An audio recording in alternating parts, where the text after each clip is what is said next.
Hey gods and goddesses, so today I'm going to be making a video about the July horoscopes for 2024. I have my crown on for my lovely Cancers and my Leo, so happy solar return. This is our month, right? Kings and Queens, yes I know. So let's get started. We're going to go over the transits and then I'm going to go over each sign and check for your rising sign, sun sign, and moon sign if you like to. So, um, we're going to start off the month on June 2nd. Neptune turns retrograde in Pisces at the from 27 to 29th degree. So the 29th degree is an analytic degree, and that really gives a sense of like urgency to accomplish something, to get something done, to make a decision. Definitely be cautious though when it comes to making a decision, even though you're going to feel like within your vessel like this urge, I must. And you may have like this awareness or this aha moment where you're like, wow, it's literally very mind-blowing. So it's called a spiritual awakening, so just be cautious when it comes to that, because you can also be a little bit confused, because Neptune has to do with the some confusion and things of that nature. Even when it comes to like your mental space, it can really, it's just really important because it can really like mess it up in a way and have you thinking things that are like illusionary or a delusion and that are not actually there, but it does feel as though they are there. So just be mindful of these things and cautious. This is going to affect all mutable signs: Gemini, Virgo, Sagittarius, and Pisces. If you have anywhere between 27 and 29 degrees, it's really important for you to go to the beach, spend time in water. That's where I'm going. Spend some time in water, spend some time in nature, and definitely meditate during this time. So on June 2nd, we also have Mercury going into Leo. June 5th, we have the new moon in Cancer on July 5th, happening at 6:58 p.m. Eastern Time. July 7th, we have Venus entering Leo. July 20th, we have Mars entering Gemini. July 21st, we have the full moon in Capricorn. This is at a 29th degree too. So this month is just really, making us feel a sense of urgency to do something, to make things happen, whether it's a goal, whether it's taking care of the body, whether it's moving, whether it's health. It is, this sense of urgency, like I must get this. In my opinion, every time the sun comes out, it just feels like something must be done, like I must go somewhere, I must do something. So with the full moon in Capricorn, this can make you feel as though you want to be useful, because Capricorn talks about, the sign is about like accomplishments, getting things done, hard work, responsibility, having a strong will, being resilient. And so you could feel like you must be useful, to society, or you must feel useful in your job, and you must make a change if they're not showing you recognition and things of that nature. And then also, you could want to be justified. You can look for justified within your workplace. You could look for justification within the outside world. You can definitely underestimate yourself, or like the things that you want for yourself, and the things that you can physically make happen. So just really be cautious during this time. And it can even make you a little bit resentful, because obviously, when we're not being recognized for the hard work, whether it's blood, sweat, and tears we put into our work, we can feel as though like, why are we doing this? It's not bringing me any type of gratification. Remember that Capricorn is about long term. It is ruled by Saturn. It is about actually doing the work, and after a long period of time, it being like something magnificent, and it expands into something that you didn't even know was possible. So just be cautious that it takes time to get to these things, and by trusting in your inner value and trusting in yourself and trusting that you can get things done, that you don't need validation from the outside world. You don't need to seek approval from them. You don't need to do anything like that, especially if you're working in a workplace, because the work that you're putting in, the energy and focus that you're putting in, and that is really all that matters. So on July 22nd, the sun is entering into Leo. On July 25th, Mercury enters into Virgo, and on July 26th, Chiron turns retrograde in Aries at 23 degrees. Wow. So there is a lot of, a lot of emotional, like, truths coming to the forefront, whether you want to know about it or not. Some delusions, like being, you know, you can no longer be delusional about it. The truth is right in your face, and it hurts. But they say the truth hurts, but you would rather be told the truth than continue on with a lie, or continue putting this mask on for others. So it's just really important, like during this month, that we spend time doing the things that make us happy, which I feel as though, because it is that it is like really hot weather, so it's just time to go into water, because Neptune is like the seas. Go into water. That'll really help during this time. So let's get started. We're going to start with Aries. Okay, hey Aries. So Aries, on July 2nd, Neptune turns retrograde in your 12th house. So retrograde Neptune, like, moving backwards in this house. This house, 12th house, is about like spirituality, confinement, psychological wounds, self-undoing, self-realization as well. It has to do with like astral traveling. So, with it being in your 12th house or moving backwards, it's time for you to really focus on yourself, focus on, your solitude, your mental health. You do some type of self-reflection. And this could be something that you actually want to do during this time, or your spirit guides are like pushing you to do this. So, you can uncover like some deep, meaningful truths about the collective, about your psychological nature, or the wounds that you feel behind your thoughts, your thought process, and the way that, you let it destroy you in a way. You let it, send you in a place of like addictions and, hospitals and being confined within the mental space. So you are definitely capable of healing, Aries. I just want to say that.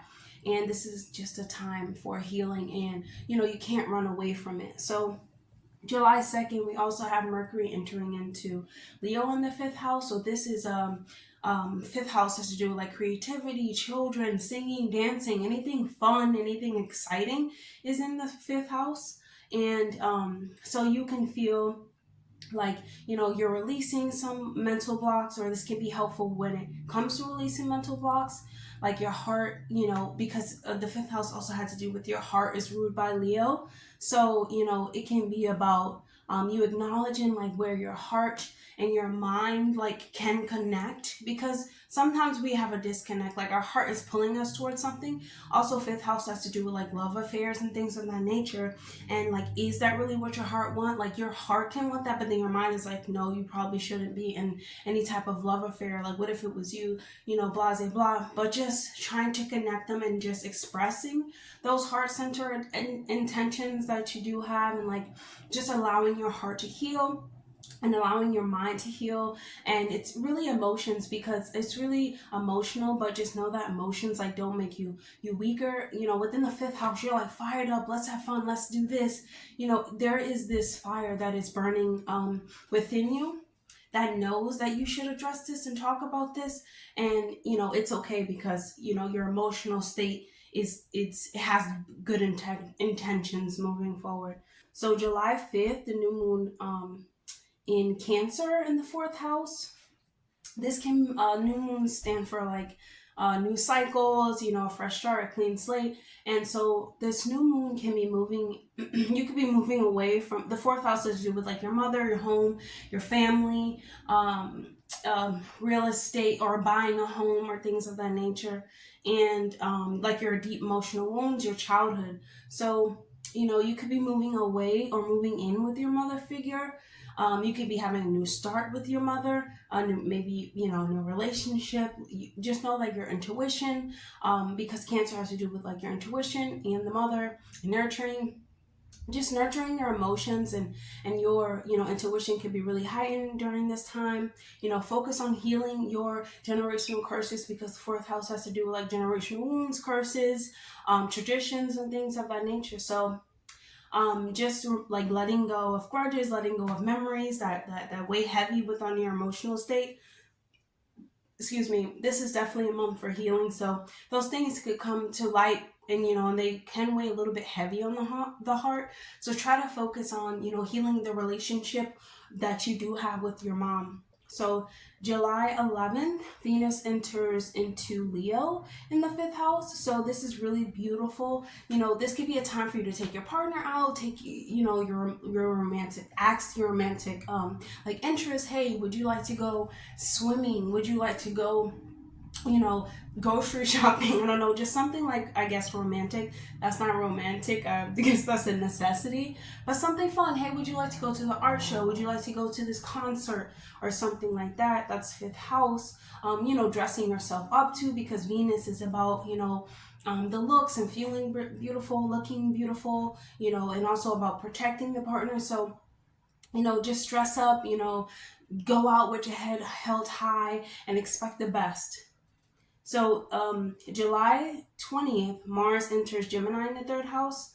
So this can, this can manifest as you like wanting to know, how to improve your skill set. 3rd house has to do with like your skill set, your siblings, your community, your inner circle, your friends, people that are always like around you. So and also has to do with learning, taking a class. So if you want to, you could be using your knowledge and things of that nature. You can expand your knowledge. You could really want to use your knowledge to be, argumentative and things of that nature. Maybe, like lashing out a little bit, because Mars is war. Mars is, I'm going to go get it. And, Gemini is like, I know. So it's like, I know I'm going to go get it. And, I will knock anybody down just to go get it. So you could be feeling like that during this time. But 3rd house also has to do with writing. So try like writing out your emotions, maybe your frustrations, and that can be really helpful, because it might be difficult for you to voice them, and you just want to act, because Mars rules Aries, and Aries is like the baby. And how when babies, they can't really express their emotions, they just start like pointing at stuff, or they get really upset. This is important. It's really important to teach our children like emotional healing, self-mastery, self-realization, and self-acceptance and self-love. It's really important, but as you grow older, you start to understand like how you feel. So that's that's Mars in Gemini. So on July 21st, we have the full moon in Capricorn. So there can be like this strong urge to like be recognized for the things that you have done, this strong urge to feel like your workplace or your career should be justifying you. They should be approving everything that you're doing. And this can lead to a sense of like resentment, because if they're not validating you in the way that you feel like you should be, it's very frustrating for you. So, it's important also to remember, like, not seeking validation from the outside world, because they're not going to get rid of how you feel. Being validated doesn't get rid of how you truly feel on the inside. So you have to trust your inner self. And with the square to Chiron in the 1st house, this can be you wanting to take over the world, but not being a little bit like angry and explosive, and you don't know where it comes from, but it's your deep wounds behind this. And it's important to really be patient with yourself, Aries, because there's a time for everything, and this is like called like growing pains. So on June 22nd, we have the sun entering Leo in the 5th house. So there can be, this sun in the 5th house can be you feeling as though maybe you're having trouble with your children, maybe you're having trouble connecting with your children, or maybe they don't see you as you think that they should see you. Refrain from giving them like a lot of candy or a lot of sweets during this time, because it can result in like a toothache or something like that, even for you. Just really focus on your well-being, being healthy, going out to places, that are like art shows, that are like museum, that are definitely like hold information. So start going to that, especially when it comes to your like creative endeavors, because you know your creativity can be you can really think about your creativity, but with the retrograde in the 12th house, there is this wound behind that. So there is need for healing, maybe even healing with the relationship with your children. So July 25th, Mercury goes into Virgo in the 6th house, and this squares Mars and Gemini in the 3rd. So this can remind you all about like the times like people told you like you couldn't do something, you couldn't achieve something. It's like I don't want to hear that anymore. I can do anything, I can achieve anything. And you know, that's why it's like I know I'm going to get it and I can get it, and like I will you know, like I will start tearing down walls just to get what I want. But it's just important to like prove them wrong, and do it anyway, yes. But you know, don't start a war or be so critical within yourself or start it with others, because remember there is this wound, you know, in your first house, in your identity that you're trying to prove, and you feel like you have to prove yourself to people. So, you know, you can't rush your growth mentally, physically, or spiritually. It's time for you to really self-reflect and use your energy to heal your mind, body, and soul. Like, it's okay to cry if you need to. It's okay to, like, press reset and start over and start thinking of new ways to release the wounds. So, on July 26th, we have Chiron going into actually we have Chiron turning retrograde in Aries in your first house. So your personal power, you know, the first house is like your self-identity, like your power, you know, it's your vital self. And your personal power could be questioned. Like you can be asking yourself, like, can I really do what I say I'm gonna do? Or, you know, why have I let these people stop me? And excuse me, like, why have I let these people stop me? Like, you know, what have I been doing in the past? Why, you know, why is this happening to me? And things of that nature. You can feel like this wound on your identity and feel resentful for, you know, your relationships, the people that are around you. But remember, this is something that, you know, really lies within the mind as well. So just be careful, because this can stem from like past versions of yourself, bringing those wounds back, making you feel like, you know, you're small again. And definitely like I would encourage you to reflect upon your recent experiences that knocked down your confidence or made you feel as though you couldn't be confident, or caused you to feel like you should doubt yourself and your potential, and just really address them and get to the bottom of them. Meaning, like, if, you know, someone told you, it could be like when you were 6 and someone said, no, you can't have that. You have to go back and really think, okay, but I've gotten that so many times. So it kind of just like, there's this self-acceptance that you must have within yourself, Aries, that really pushes you forward and makes you reflect on yourself. So let's choose a message from your higher self, Aries. This month is going to be really, really fun. Yeah, I became whole when I consciously accept myself as I am now. Aries, your higher self is telling you, like, you must accept yourself as you are now. That is one of the greatest powers of this existence, I feel as though, because you can always regenerate. Remember, we get new cells every 7 years.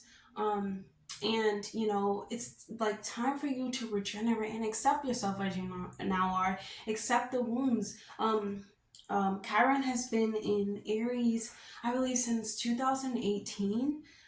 So, and also the Neptune has been in retrograde. Neptune has been in Pisces since 2011. So there is this like now this rose-colored glass coming off, and you're realizing like, oh, oh, I'm not as perfect as I thought. Oh, I didn't address this well. Oh, you know, maybe I fought them before I actually knew what they were talking about.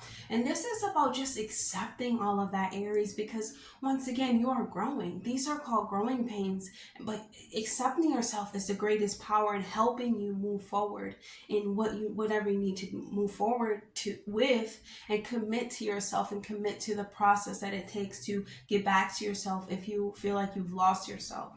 So that's all that I have for you, Aries. I hope that was helpful. Definitely like, comment, and subscribe, and I'll see you guys in the next video. Bye, Aries. Hey, Taurus. So Taurus, on July 2nd, we have Neptune turning retrograde in Pisces in your 11th house. So this is moving backward in your 11th house of, networking, goals, dreams, wishes, the future. And, this can be you know, now the facts are finally coming to light, and it's time for you to fact check about who you have in your surroundings, who are your close friends, who are in, your group circles, and who do you associate with. This is a time that you can find value that their values are not truly aligned with your best interests, and they're not who you thought that they were. Because Neptune has been in Pisces since 2011.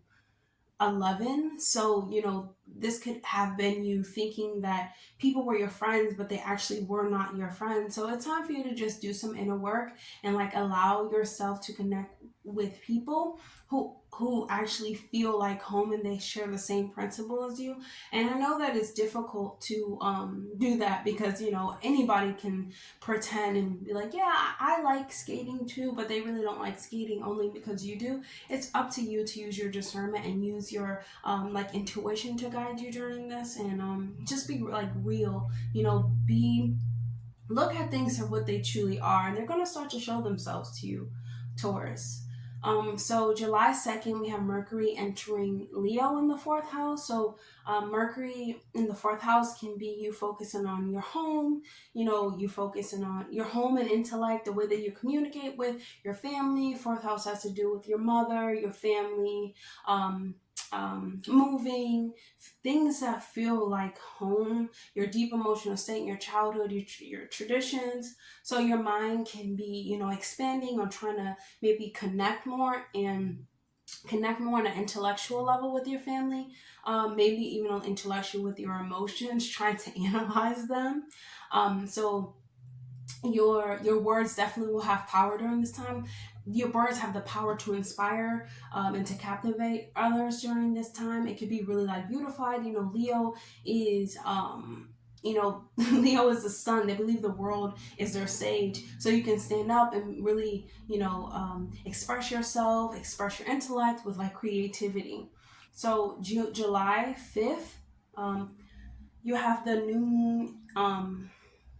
You have the new moon in Cancer in the 3rd house. So this is definitely a good time to like take a class, start a course, write papers, make calls, take care of day-to-day tasks. You will have like a new, fresh way to like look at things, definitely from an emotional, like an emotional standpoint. Even have an emotional attachment to things that you do learn, things that you do say, maybe to your brothers and sisters, to your aunts or uncles. So on July 11th, Venus is entering in Leo in the 4th house. So, this can be you wanting to help others, you wanting to help, raise other people's children, because 4th house is you like your childhood. So, you can be maybe playing with the child in some way, maybe drawing with the child during that time. There can be you can feel more connected with honestly children at this time, and like children can make you feel more welcome, within your day-to-day, not day-to-day life, like within your family. So maybe playing with like your grandchildren, or playing with your children, or maybe your brothers and sisters' children. So July 20th, we have Mars entering Gemini in your 2nd house. So the 2nd house symbolizes wealth. It symbolizes your self-worth, your income, the way that you receive money and spend money and save money. And, this could be a time you're really stubborn about this, because Taurus is a fixed sign. So you can be, stubborn when it comes to like learning your lessons when it comes to buying things, maybe even having poor judgment when it comes to buying things, or having poor judgment that affects your self-worth. This, you can have like you know, there could have been someone who was taking advantage of you and leading you astray with all of these, you know, silly ideas, and maybe makes you feel as though it's like so hard to be successful in this lifetime. On July 21st, we have the full moon in Capricorn in your ninth house. So this can be a strong, this can be you resisting, honestly, to change your belief system, or your belief system changing so fast that you resent all that, you know, you resent the people that have helped you build up a belief system, or you resent yourself because you know, you didn't know what you know now, if that makes sense, you know, and you start doubting yourself. You start wanting to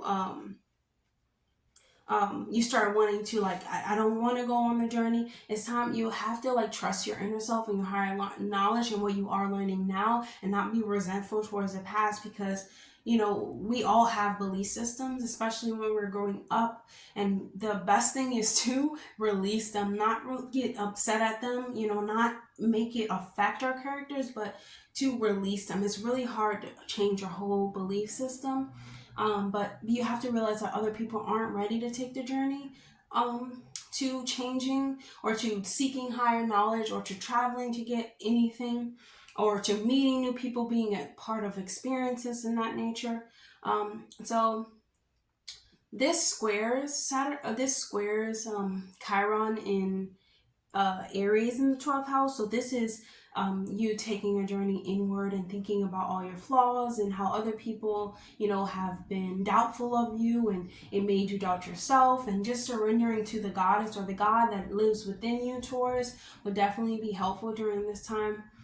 Trusting in your ability to heal, your ability to change your belief systems, and you know, doing this without feeling like it's difficult, you know, or feeling like it cannot be done. Anything can be, you know, transitioned or transformed, especially when it goes into a better state.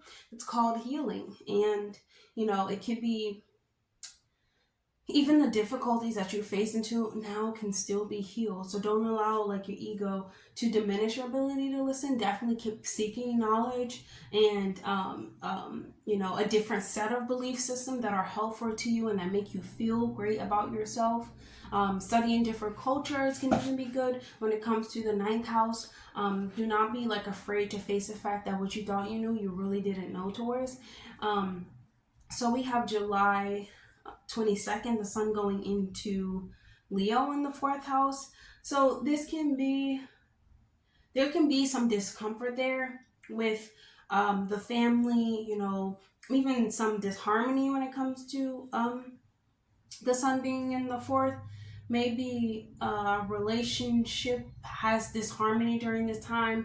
You might want to, maybe they're not seeing you for who you truly are, and you know, that forces you to, you know, be resentful, or to be in a space of like you shying away from them. So July 25th, Mercury goes into Virgo in the 5th house. So this squares Mars and Gemini in the 2nd house. It's definitely time to stop putting yourself down. You're doing the best that you can, Taurus. And if you think that you aren't, there's always room to build yourself. There's always room to believe, make a different dream. You know, there's always room to build yourself back up again. You know, it's definitely not easy, but definitely, I think that's my favorite word, definitely. But it will be worth it. So start by thinking like before you speak. You know, because Mercury in Virgo, that's actually his home sign, Mercury in Virgo. That can be a little bit critical, even a little self-critical, criticizing others, analyzing others just to criticizing them. You know, Mars in Virgo can be like, you know, when somebody, let's say somebody has like something on their face and it just annoys you, and you're like, can you take that off your face? But it comes off, you know, as, you know, this aggression and you being upset, and you just You're just being like, can you just change this? Can you just do something different? Like, why can't you be perfect, you know? Or like, can you at least try to be perfect and try to be better? And so it's just really important for you to, you know, think of before you speak when it comes to your children as well, because the fifth house has to do with children and your romantic partner. Definitely listen to music too that helps with your, like recentering your thoughts, recentering your chakras, and recentering your mind space, like 432 hertz. Listen to music like piano music, singing bowls, tuning forks. Even complete silence is good, but you know, with Mercury in Mercury in Virgo, there are a lot of thoughts. There are a lot of thoughts about the self. You know, just thinking about everything that you have thought about, that you can think about all at one time. It's just thoughts, thoughts, thoughts. So you know, music can definitely help. Anything that makes you feel present and that you're not rushing. I would not listen to music that is um, like degrading. Don't listen to that music right now. You know, just listen to certain tones and bells and flutes and instruments naturally. Okay, so using your mental power, you can be using your mental power to start releasing thoughts and start conquering, you know, start conquering your thoughts and being able to like think different thoughts. Like if you think something that is like harmful to yourself, or you like you're putting yourself down, change it to words and use words that motivate you, and using loving words towards yourself, you know, self-improvement, because confidence is key. Because you really have to dig deep to rebuild yourself again. So July 26th, Chiron turns retrograde in Aries in the 12th house. And the 12th house is about like your psyche. So this can be pushing you like out of your comfort zone and pushing you towards like confronting your emotional responses that, you know, that's suppressed, because 12th house is about what's hidden. And you know, Chiron is the wounded healer. So all of the emotions that you have buried, you know, this is definitely opportunity for them to come to light and for you to address them and try to heal them, and you know, without needing closure or anything like that from others, you know, without needing anything from others, but not ignoring the way that you truly feel too, and just spending time alone. 12th house is about solitude, you know, our mental formulas, our mental capabilities. So just, you know, start thinking more about yourself and how you can heal yourself and spending time alone. So let's choose a message from your higher self, Taurus. See what they have to say for you. So we have turn your pain into passion. I think that, you know, with I think that your childhood, Taurus, could have caused you a lot of pain, and there could be a lot of thoughts about, you know, where you came from, the emotional traumas, and it can really be affecting the way that you think about yourself. Like the past has so much power over you, Taurus, and it's time for you to start like letting that go and turning it into something that moves you, that is not you, but moves you to the next like step. You don't have to become your pain. You have to feel your pain. You know how it feels. You know how the pain feels, and it's time for you to create something that releases this pain, that helps you let go. And I feel as though taking time alone, you know, spending some time talking to God, especially the God that lives within you, the goddess that lives within you, you will find answers. You will find an inner understanding of where the pain actually stems from. So that's all I have for you, Taurus. I hope that was helpful. Definitely like, comment, and subscribe, and I'll see you guys in the next video. Bye, Taurus. Hey, Gemini. So Gemini, on July 2nd, we have Neptune turning retrograde in Pisces in the 10th house. And the 10th house is about like your career, your public image, your legacy, the way that you're presented in the world, your authority within this world, your public image. And this causes you to like open your eyes to some harsh truths. Neptune has been in Pisces since 2011, and it's going to be until 2025, I believe. But it's been, you know, how long? It's been 13 years, over 14, almost 14 years since, you know, this has been in here, and it's now, you know, getting you know, it's going to be at a 29th degree. So things are really going to be brought to your face. It's time to start thinking about the tough truths that are related to your like professional path, your life path. You know, if you've been like dodging, you know, certain things that has to do with like pursuing your career, it's going to be brought to you. And if your heart is not in what you want to do, it's going to be hard to continue on with it. There is a sense of like letting your higher self, or you know, letting your higher self like guide you during this time, because let's say you've been working a job and they are not you know, appreciating you and recognizing you, you know, in the way that you feel like you should. It's definitely time to, you know, start, you know, realizing that maybe they're not worthy of your energy, and maybe that you need to find what moves your heart. Where is your heart? And start uncovering those things and start removing the blockages that exist within the mental space. Or even when it comes to the father too, 10th house is the father. You know, maybe your father put you on this path for this career and you're like, I don't want to do this anymore, this is silly. In some type of masculine figure. So it's just time for you to like get real about any like intuitive messages that you're getting during this time, and set out for a career path that is fulfilling, and that you feel as though will bring you success. But you know, 10th house is um you know, it's ruled by Capricorn. So you know, it's about hard work, dedication, motivation, not even motivation, discipline, getting things done, you know, facing the truth, being resilient anyway, being knocked down, still having to go up. But anytime you're going down the path that your heart is desiring, Gemini, it's like you have to break through all of these barriers, break through blocks, break through the obstacles, because you have put yourself inside of boxes, and you have to now start, you know, undoing it.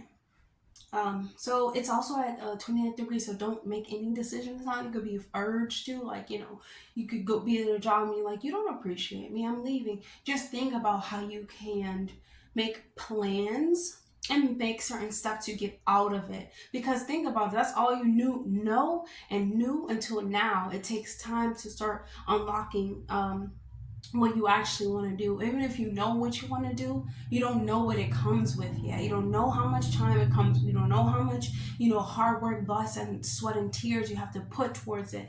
So just be mindful during this. So July 2nd, Gemini, Mercury is entering into your third house. So you know, Mercury in Leo is entering to your third house, so you can be really expressive. You know, you can have an expressive communication style. You know, optimistic speech. Your words can have a lot of power, inspiration. It can be very entertaining during this time. You can have a natural, even entertaining when it comes to talking to your brothers and sisters, your neighbors, your community, even on the internet and things of that nature. And there's a natural talent for you captivating others and thinking, and others really believing what you have to say. So it's time for you to like embrace your creativity, and also remember to listen and give other people a chance to speak and express themselves. So July 5th, we have the new moon in Cancer in your second house. So this right here is time for you to nourish yourself. You have a fresh start to start building up that confidence, because remember, Gemini, if you don't have confidence to create the world that you want, to create the fantasy land that you want to live in, you know, it crumbles down very, very quick, because you don't have the confidence to burst through it. Like, okay, if I get knocked down, I'm still going to do it anyways. I'm confident within my craft, within my work, and within my creativity, and my emotional state is balanced in order for me to really, you know, you have to be balanced in order to do something for another person. You must stand on your own feet in order to be, you know, because you can be empathetic towards another, but you don't have to get immersed in what they're, you know, empathetic about. So it's definitely time to like take care of yourself, think about yourself, drink a lot of water, you know, maybe even stay by water, maybe even, you know, spend time with the mother if you like to, or family, but people who influence you and they make you want to do better, you know. So yes, because this can definitely boost your confidence up as well. You know, maybe even adding something into the home can be really beneficial during this time. But think about the way that you're saving money and spending money too, Gemini. So July 11th, July 11th, Venus enters into Leo in your third house. So, you are communicating well, your intellect skills are, awesome right now. You're very creative, you're very dramatic, you're very expressive, just like me. I'm a life path, I mean, not a life path. I'm a personality number 3. That's why, like, if my hands are not moving, I'm really not channeling, So, that's definitely how you're going to feel right now. Even if it's not with your hands, you're going to feel expressive, maybe a little bit dramatic, funny, making jokes and things of that nature, and just entertaining, or maybe, engaging with others very well during this time. Maybe you can tell a story well during this time because we're talking about Leo, and, you can feel very lively within conversations with others, and you want to talk to people who are inspiring and love what you're saying, or have an appreciation to what you're trying to say. Excuse me. So on July 20th, Mars enters Gemini within your first house. So, your communicative skills are straight, right to the point. With a little, exaggerative space, be aware of being, too direct, too assertive, too argumentative. Don't start conversations to argue and be right. Definitely listen, because you want to listen to others, because it can add to the ideas that you already have within your mind, so just listen as much as you want to share your ideas. Other people would like to share their ideas as well. So July 21st, you have the full moon in the 8th house. So this is about you feeling as like you want to feel useful towards your partner, towards your business plan, and you could look for justification within the wrong person, within the wrong people, but that makes you like kind of underestimate yourself, or underestimate your capability, even underestimate your like intimacy level that you can bear with the next person, causing a little bit of resentment towards whoever you share money with, and feeling like maybe you're being ignored by them. So, it's important to not seek outside approval, during this time, because the full moon is at 29 degrees. So this is a sense of urgency. Like every cell in your body is telling you that you must do something, and just try to trust in your inner morals, and just set boundaries, as you're transforming towards other people. It doesn't have to be, in a harmful way, but, if you don't do it, it kind of is harmful to you. So the full moon squares Chiron in Aries in the 11th house. And this is a time for you definitely look closer into your mind, look closer into like maybe secrets that are held within within you. Maybe secrets can come to light, or the secret maybe can make you come to realization. But don't let it cause you to make any serious decisions during this time, because you're evolving in the 8th house. It's transformation. It's intimacy, is the deepness of life, going below the surface, like taboo, astrology, numerology. So try to like put your focus into those types of things, because you don't need the approval for others to like do anything. Just think about it on a very deep level, and let your faith guide you, or let the God within you guide you. On July 22nd, you have the sun in Leo entering your 3rd house. So this is really great for you because it's good health. You look good during this time. You may even be a victory of something during this time. Something can, like a writing project, 3rd house, you learn something that's really beneficial. Your skills, you master some type of skill during this time. And then this is the time to just learn a little bit more, and take your interest a little bit seriously. So July 25th, we have Mercury entering Virgo within the 4th house.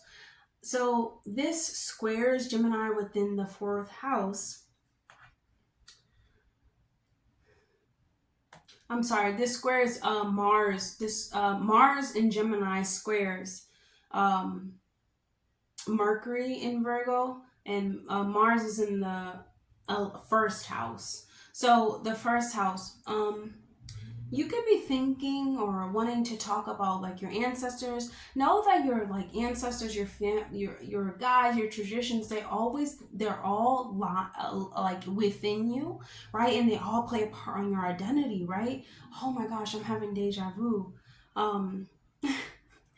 Wow. They're all having a part of your identity, right? Like your mother, the way she raised you and things of that nature. Just think about like your ancestry line or like even your family traditions, like living within your DNA. And this is this stream of like different lifetimes that you have access to, or you can feel heavily within your like emotional state. Like, have you ever like went to someone and you're like, oh, I don't like them, but you don't know what you like. You don't know what you don't like about them. There's just something about them you don't like that is, stemming from maybe a different lifetime or things of that nature. So, um,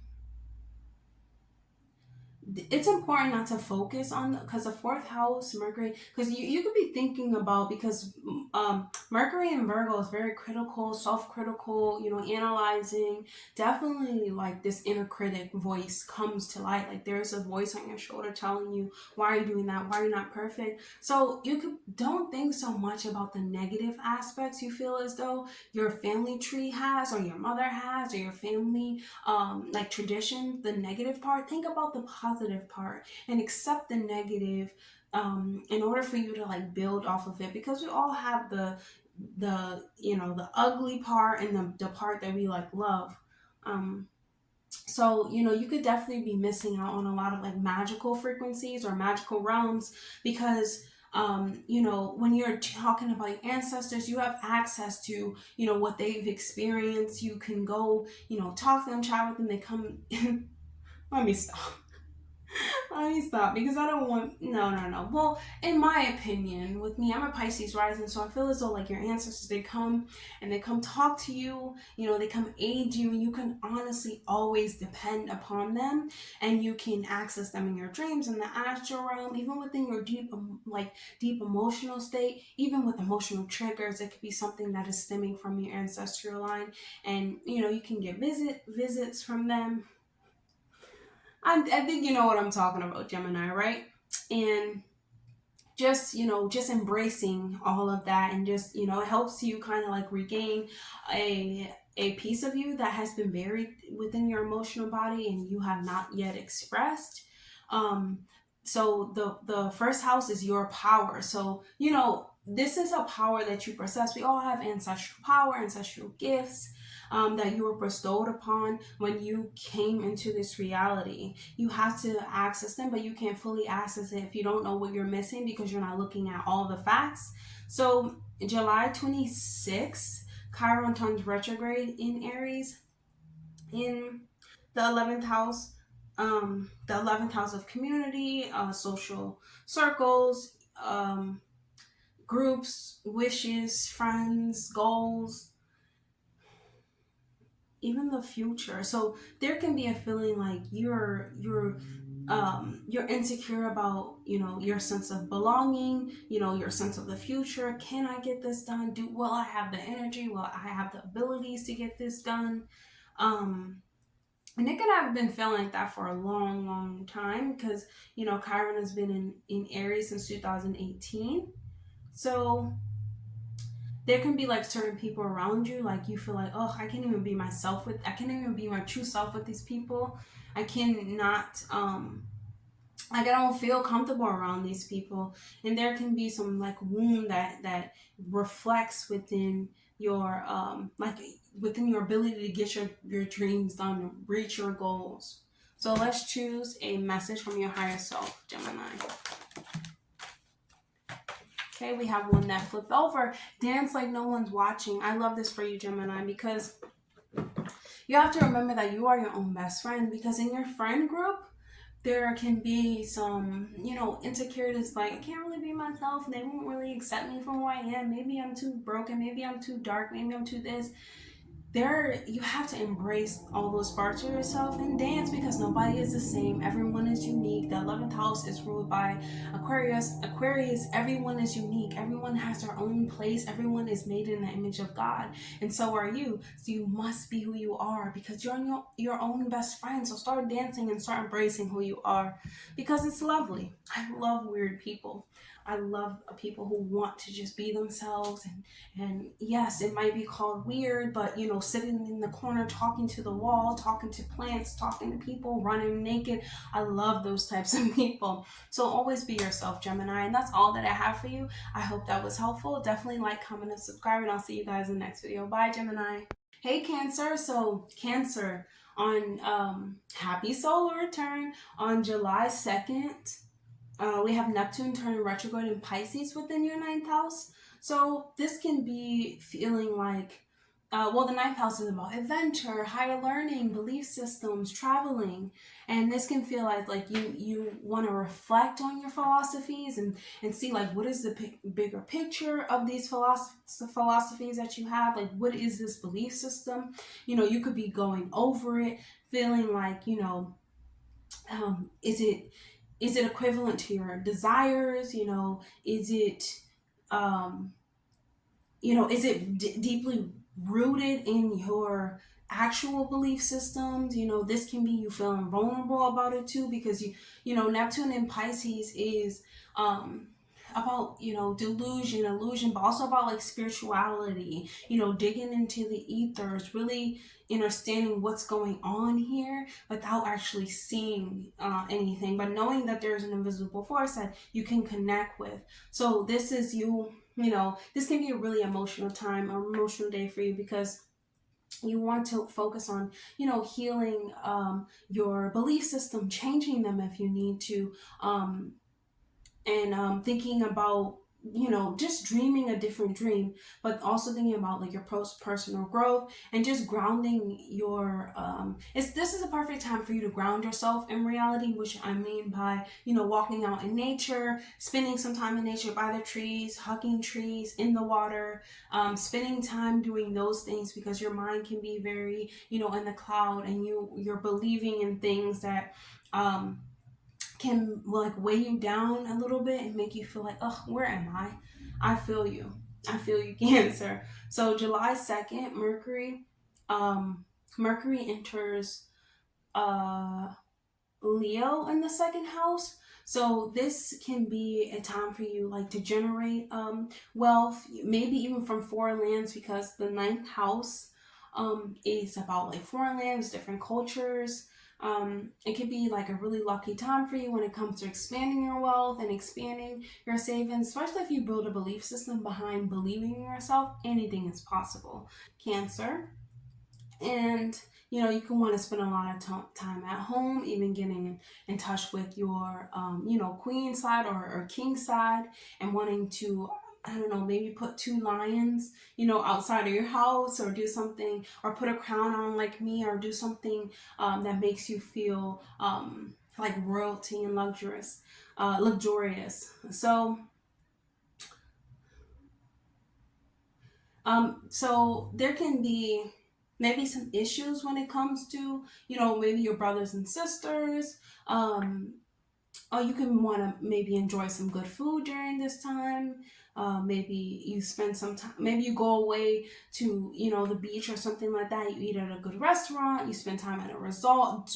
Definitely go out and be in nature, Cancer. So July 5th, you have the new moon in Cancer within your 1st house. This is actually beautiful, because this is a new foundation to start writing your own journey and start telling your own story in the ways that you want it to be told. Remember, the only truth that matters is yours.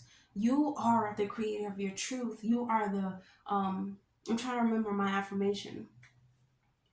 You are the source of your truth. That is affirmation I tell myself all the time.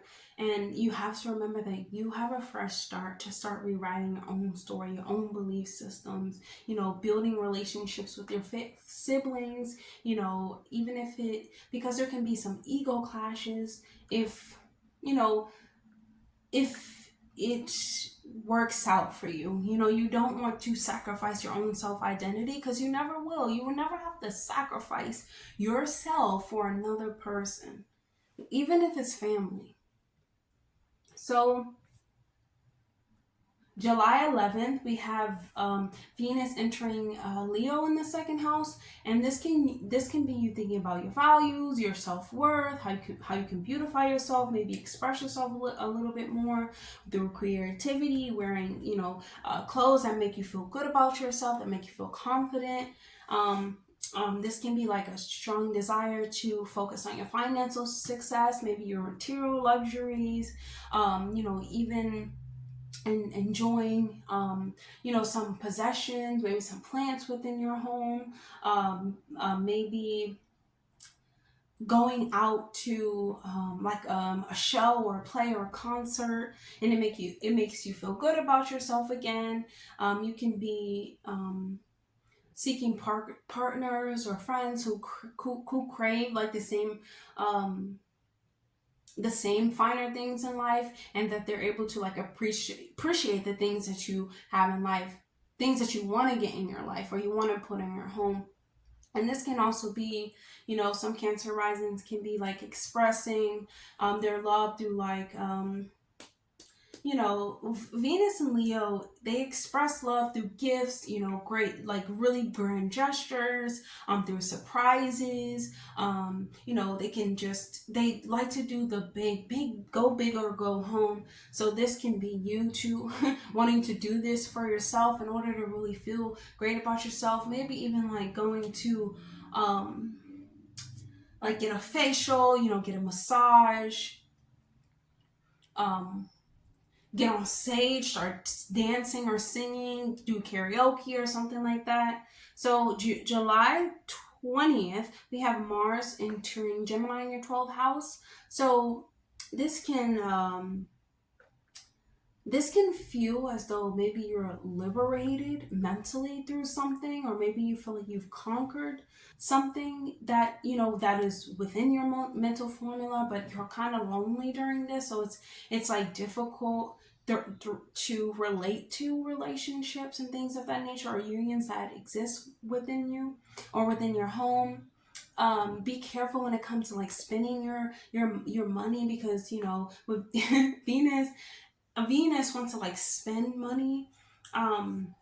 So does Mars. They want to be like really like irrational when it comes to money. Anything to make you get to where you need to go or feel beautiful. Just be careful when it comes to spending money. Facials and massages and nails and things of that nature. So pay attention to your teeth during this time, your hands. They can feel a little bit achy. Basically just be careful to like not involve yourself with like anything, because Leo likes to overindulge. So don't overindulge in anything that is not going to be helpful for you in the long run, because we're talking about the 12th house of addictions and things of that nature. So even if it's food. So July 21, we have the full moon in Capricorn. So there's a strong, need to feel like useful. This is in your 7th house. There's a strong need to feel useful in your partnerships, your relationships, your close friends, even looking for a justification for them to justify you. Like, I brought you this present. You didn't buy me anything. Excuse me. And you may like underestimate like what you actually want from them. Like, do you even actually want that? Because Cancer, you can just be like this during this time, and it may make you you know, feel a little bit resentful, but just know that when you're, you know, a Leo, you wear your heart on your sleeve. You're giving and giving, not to receive. That's when you go to, like, you know, the narcissistic, like expecting something in return. Just think of it as like, you know, don't start resenting them, you know, because it's not going to make you feel like the love that you're looking for. It's not going you're looking for a certain type of love, and that's not going to, you know, make you feel like anything, you know, because Capricorn is a little bit cold.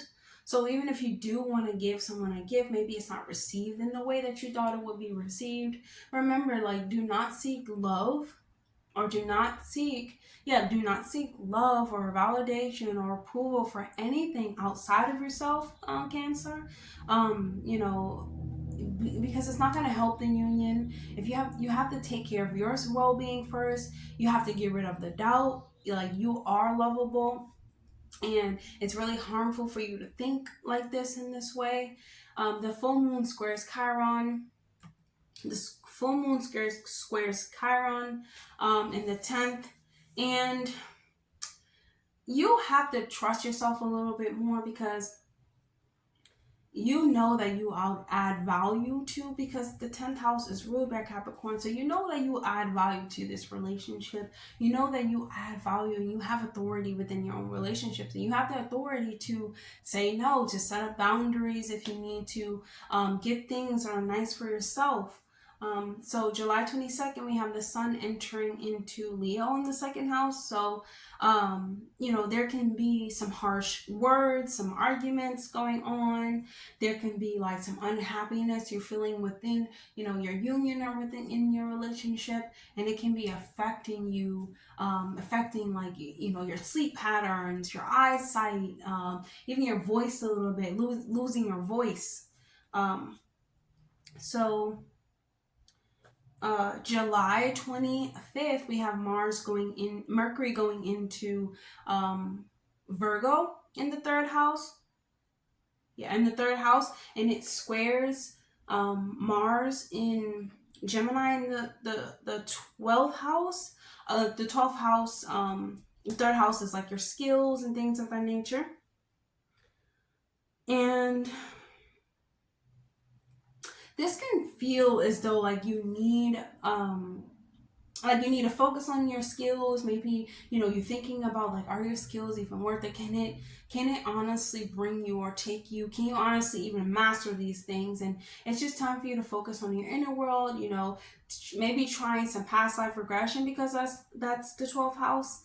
You know, trying something like therapy, meditation, kundalini yoga, kundalini breathing, because this can result in like a lot of anger, you know, can come with this, because your mind is full of so many events that took place in the past that nearly like destroyed your feelings or destroyed the way that you feel. Even if it's from your siblings, your community, from your aunts and uncles, even, you know, if it's something that someone voiced to you, something that someone told you. And this can result in like self-sabotaging behaviors, like addictions and mental like anguish. You want to remember that there is like always a way out. Even if you are harsh, you know, within your words, there's always a way out, and that way is to go within. My favorite quote: "The only way out is in." And, you know, it's just time for you to like face yourself, Cancer, and start considering everything that you have done during this time and everything that has been done to you. And, you know, it's time to definitely start forgiving yourself and forgiving others whenever you're ready. Like, it doesn't have to be like right now, and you don't have to like invite them back in. You can always say goodbye to people and like wish them well. But because and then you have to definitely analyze this, but don't analyze in a way to be critical. You could just be, you know, try to be a little bit calm. And I would say being calm would like go to the beach, go into water, drink a lot of water, spend time in nature. Even if there's a stream nearby, spend time, you know, near there. Definitely spend time by yourself though. On July 26th, We have Chiron turn retrograde in Aries in the 10th. So this definitely brings up like some insecurities that could have stemmed and been rooted from your childhood experiences. You know, you could even be questioning like your capability of leading a project, having authority in the world, having, you know, the ability to go after the career you want, even to be able to leave a legacy. Like, can I actually do it? And, you know, it's time for you to like just take some time and like be observant of like your hesitation. Why are you so hesitant? And start you know, start thinking about it, because you know, fear of failure is definitely what's holding you back. But fear is when you are not being yourself, Cancer. So let's choose a message from your higher self. Oh, wow, Cancer, no more dimming your light. You shine, baby. You shine. And definitely because the sun is in Cancer right now, you shine right now. You cannot start dimming your light for other people, especially, you know, with all these Leo transits. Leo is ruled by the sun, and that's in your second house. You have to, you know, your first, second, and third, I feel like really is you, you know, and you have to really you know, be yourself. You have to be yourself. And if you don't know who you are, you have to dig deep. You can no longer be wounded, you know, or worry about what the mother says or what the family says. You have to live your life and be comfortable with shining in the world, because that's you shine in the world, especially during this time, Cancer. You can no longer dim your light for others. So that's all I have for you, Cancer. I hope that was helpful. Definitely like, comment, and subscribe, please. And I'll see you guys in the next video. Bye, Cancer. Hey, Leo. So, Leo, July 2nd, happy solar return, Leo. July 2nd, Neptune turns retrograde in Pisces in the 8th house. So the 8th house, you know, has to do with like your emotional bonds with others, your intimacy, you know, shared resources and shared finances. So this can be encouraging you to look at, look at your basket, look at what's really inside of your basket. You know, look at the relationships, look at who you're sharing money with. You know, this can be like, have you been like romanticizing like situations that are like emotionally draining for you, or emotionally like stalling? You know, have you been entertaining things of that nature? And it's really, you know, it's an uncomfortable change, because this is the 8th house, and Neptune being in the 8th house, you know, this that talks about illusion. So have you been like, you know, delusional about your finances or about who you're intimate with? um this also can be time for you to like manage out your resources with others, and thinking about, you know, how you can get serious about that. Also about like how you can come up with a different plan, or a different like structure or mental formula that works better for you and your partner, and just coming up with a different game plan. So July 2nd, we have Mercury entering into Leo in your first house. So you're going to be looking really good. You know, this is definitely like your personality is shining. You know, it's very rich right now. You feel very royal. You feel very like optimistic, intelligent. You feel smart. You feel like, hey, I can take on the world. I can talk to the world. Your voice can, you know, can really be entertaining towards others. It can be you know, even inspiring towards others, and it can also be deepened a little bit during this time. And July 5th, new moon in Cancer in the 12th house. So this is a perfect time for you to like nourish yourself. The 12th house has to do with like our emotional state and our psychological map. And, you know, self-sabotage, it has to do with like refinement, boundless. So this can be, you know, you having to eat healthy, you thinking more about, you know, when you eat healthy, you are healing your mind, body, and soul. Food is information. Whatever we eat, we become. So this is about, maybe you want to connect with your family, you want to connect with, get in touch with your emotions. You definitely want to spend time towards water. You can, you can want to create like this psychological bond with your family, or with, your mother even, or some type of motherly figure. So July 11th,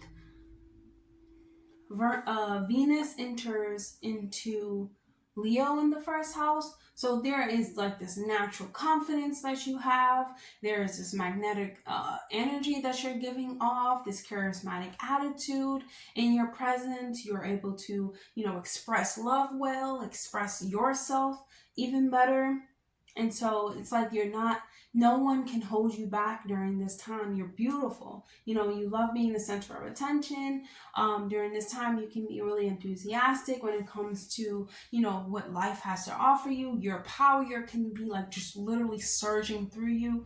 And, the sun can just be shining on you so bright. But your passions can really drive you forward during this time, and it can make you feel like, hey, I'm worthwhile, I can really do this.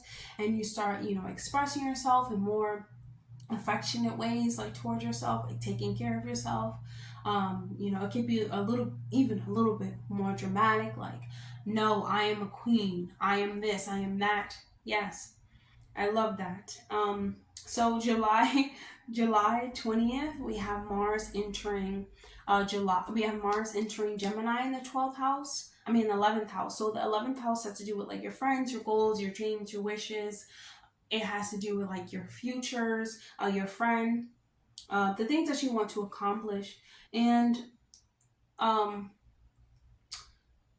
this can be, you gaining something, maybe a new relationship. I mean, not relationship, a new friendship, a new union, maybe even a new aspiration, like a new goal comes to mind during this time. This can give you like really good courage to like tackle a goal, a lot of mental stimulation when it comes to being able to tackle the goal. But you definitely have to balance like your happiness, your drive, your enthusiasm with how can I say this? Because Mars in Gemini is, I'm going to get what I want. I'm going to move. I'm not going to let anyone tell me what I need to do. I already know. I'm already thinking about a plan, have so much information within my mind. So it's like, yes, you need to go and be persistent towards your goals and be determined in your efforts, but not that at the expense of, saying bad things about others, gossiping about others, or using your like voice to put others down. So you can even have, people who help you during this time to further your goals. But once again, you could be like, I know what I'm doing, snatching it, snatching whatever away. And like, I'm going to do, I'm the one who's going to accomplish this. I'm first. And so, Leo, you have on July 21st, you have the full moon in Capricorn. So there is in the 6th house. So there's definitely like a need for validation or feeling useful within the place that you work. You feeling like, hey, I'm the queen or king in here, and I'm building a lifestyle that I want. And this can be you, even, criticizing yourself a little bit, or criticizing others. That can definitely hinder your growth during this time. Like looking for outside validation will definitely disappoint you, because even though you are first, you are the king and queen of the zodiac, there is always a flip side to every sign. With Leo, it's like narcissism, the need for attention, the need for approval. But on the flip side, there's confidence, there's inner knowing, there's king and queen energy. So, just combining the two, knowing that yes, whatever you want to accomplish, 6th house, whether it's in your health workspace, your daily routines, you can accomplish, but not at the expense of pushing others out of the way. I mean, yes, in a way, but when you're trying to put them down, if they're not trying to put you down, it is definitely, offensive. So, um, So, you can be a little bit resentful, and this can, you can be resentful in the fact that others don't see your growth, or um, they don't see your confidence, and they don't see your will to move forward, or they're not treating you as the king and queen that you are, because you look good, you feel good, your personality is great, you get along with everyone really great. So it's important to remember, like, don't seek outside approval, because it's not going to help you. It's not going to help with your doubts. It's only going to make you feel even lower. It definitely, like, brings you down a little bit. You can even be tired. Um, you can even be tired during this time. Um, much resentful towards others, and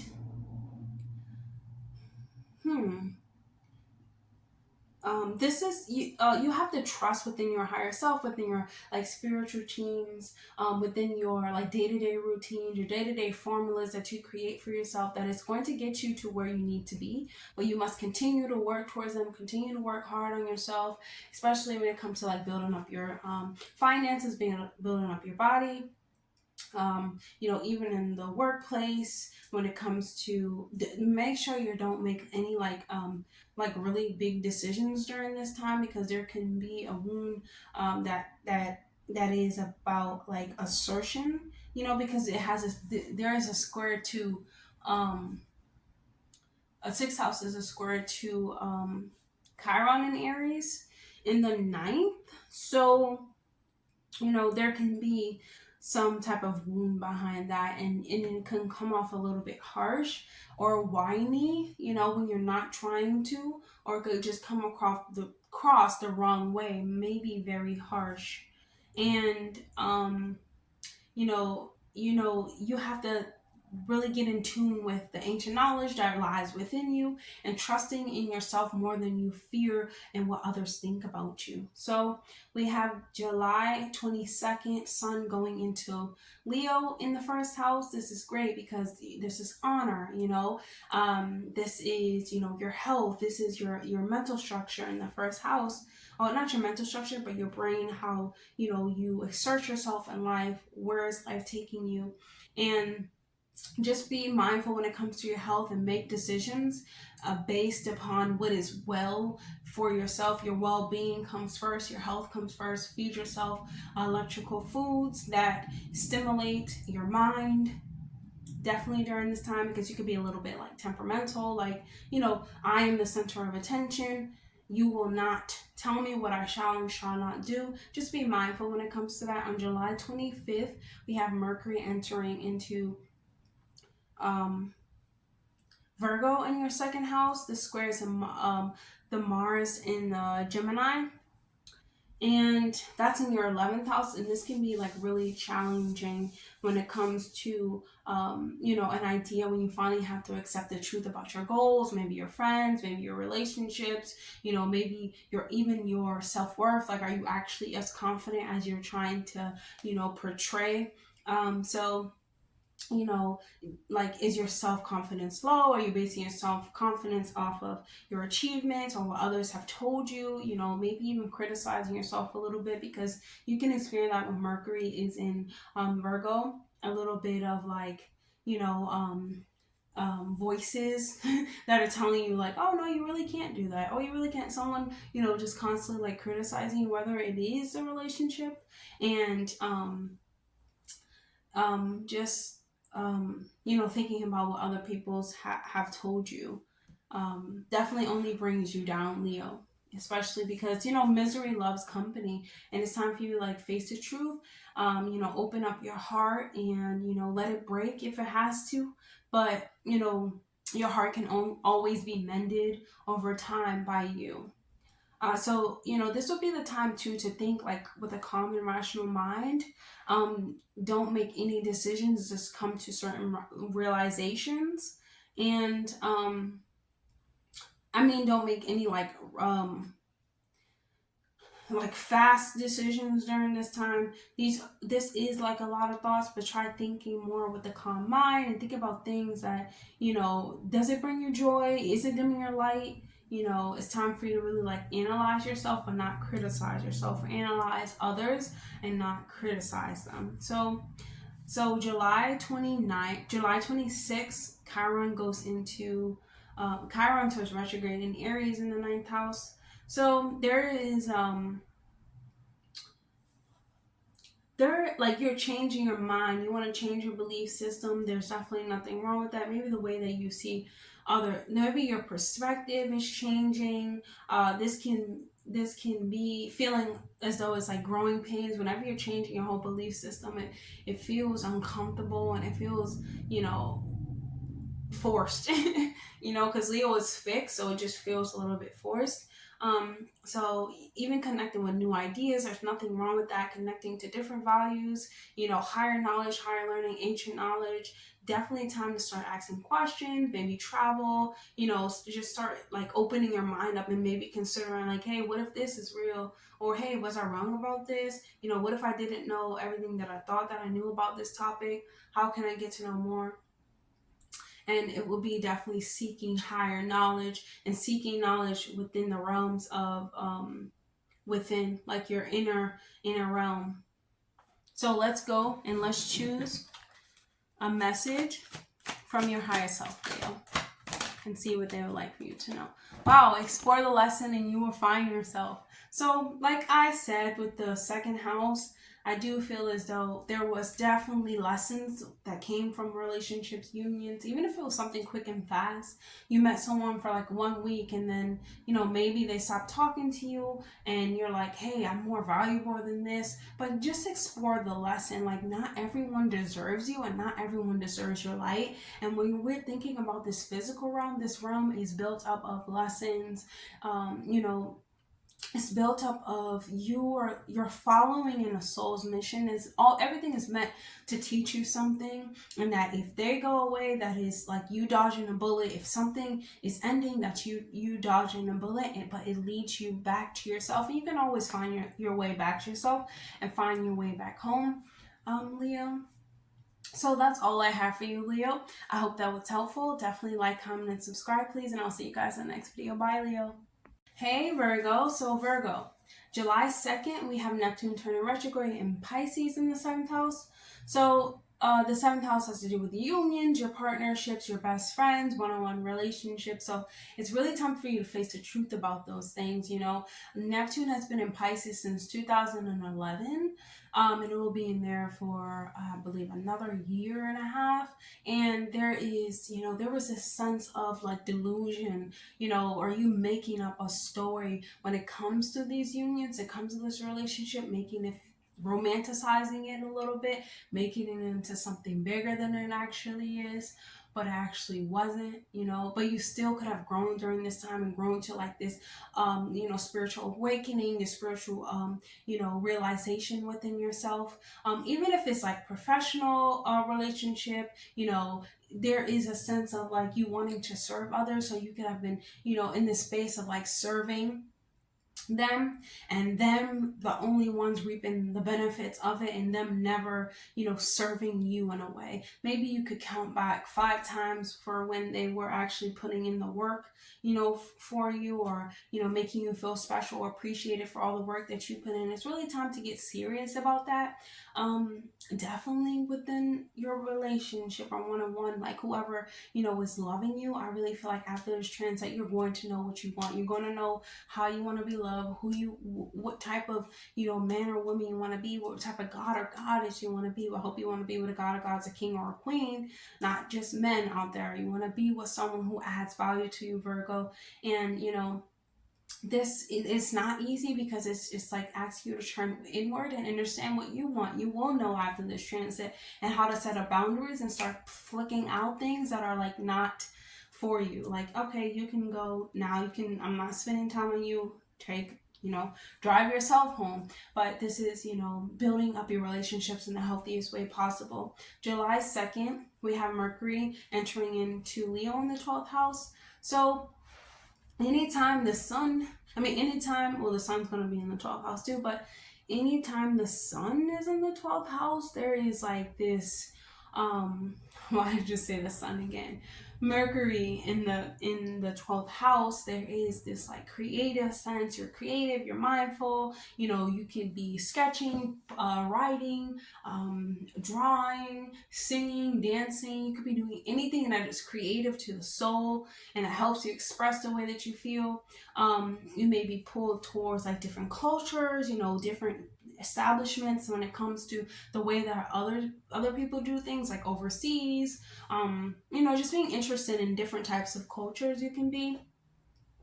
And, you know, maybe there is a sense of like, you know, sleeplessness, because that 12th house has to do with what is that word when you don't get enough sleep? You can't sleep paralysis. It is when you can't sleep. There can be some issues when, you know, in your feet too. This is all going to pass, but there can be like these certain just realizations that, you know, maybe you're depressed because of this and that. You know, maybe even you getting addicted to like making money, or like you know, casino or something like that. Anything, you know, addicted to caffeine. You know, something that you become addicted to that causes you, you know, to, you know, to feel like a little bit stressed and depressed. So you can be, during this time, be very cautious about things of that nature,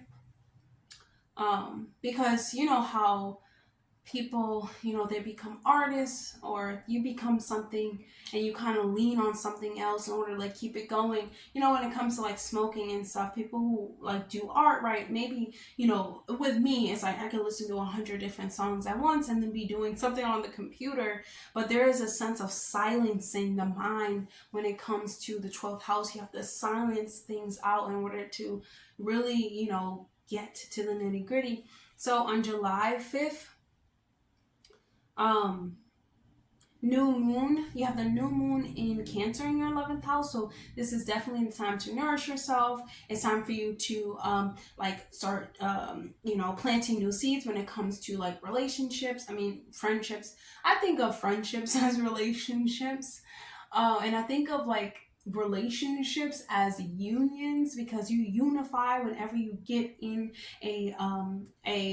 you know, a union with someone. This is unity. You know, this is you building me up, I'm building you up. But a relationship is something where it's like, I feel like you're getting on a boat with them and you're just like riding through the wave. I don't want that. And you're just starting now to, you know, you want a clean slate. Like, you want to build something closer, you know, with someone, something like a little bit deeper, you know. Or you can even be planting like these new seeds that get in touch with your, you know, emotions. Or maybe your goals, you know, are emotionally rooted within the family or within the mother.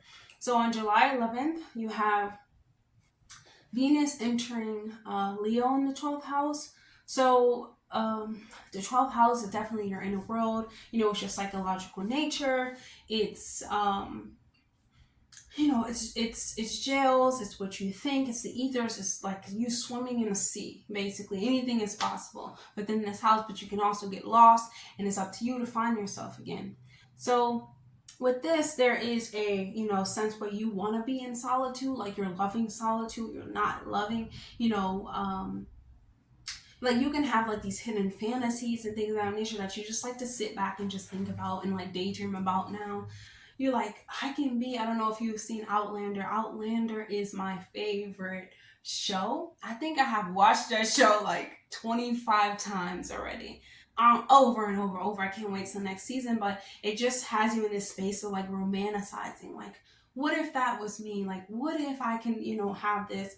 And there is a sense of like, you know, expressing yourself. Like, hey, I would express myself if I was in this situation this way. And this is it can be definitely like emotionally healing for you, and maybe helping you discover yourself. But remember, like, these are shows and these are televisions meant to make you feel this way, meant to play on your emotional strings. So you definitely have to remember that. So July 20th, Mars enters Gemini in the 10th house. So, you know, the 10th house symbolizes the masculine energy, the father, the career, your authority within this realm. And, you know, I was just seeing if it was on. I hope that I'm hearing well. I guess that's okay. I just don't like when the light is like showing up, but I guess this covers it. Um, I talk pretty loud anyways. I probably don't even need a mic because I talk so loud. But anyways, where was I? Mars entering Gemini on July 20th. Okay, so here it's like, you know, you're expressing your intelligence, what you've learned, you know, maybe even, you know, you doing something in the workplace that, you know, really exercises the things you learn. Maybe you want to do something, you know, this can be you, you know, you could have a career in the military too when it comes to being in the 10th house, or you could be thinking about, you know, when your father was in the Navy or the military. So this can also be like this self-centered look when it comes to being when it comes to like the ego, but once again, like Virgo, you are a very effective leader, and this placement I feel like will be good when it comes to like giving back. Gemini has to do with hands, maybe going to like a shelter or something like that, or you know, giving someone outside, like another being, maybe something, maybe some food or some water. That would be really helpful, like using your energy to like push someone across the street. Definitely like a masculine energy though. So July 21st, the full moon in Capricorn in the fifth house. This can be you wanting to be very useful, you know, within your home life, wanting to be useful within your children's life, but it being a little bit, you know, difficult, you know, and you looking for them to like justify, you know, I know you love me, saying like, you know they love me, they want to spend time with you, but you know, it can seem a little bit harsh during this time, like maybe they don't, you know, maybe you know, you're just putting a lot of that on yourself, and it makes you feel nervous, and it just makes you feel like, you know, I don't know how to go, you know, from here. um so definitely like don't underestimate yourself during this time, because you know, remember that like your anxieties, like they overpower your ability to, you know, connect or to think of a creative way to connect with another being. The full moon is going to be at 29 degrees. This is an anaretic degree. This is a sense of urgency to make something happen. Be very mindful during this time, very cautious, um especially when it comes to children. You know, don't just immediately like just explode on them, or like, you know, everything that I've been through, you know, everything that I've been through, or you know, you have put me through in order for me to get here, like you better respect me. And so this full moon is squaring Chiron and Aries in the eighth house, and this is here is reminding yourself like, do not seek outside approval, even if it comes from children, because once again, you know what you did for them. Like kids always grow up and they're like mad ungrateful. Even me, like there is this sense of like being ungrateful.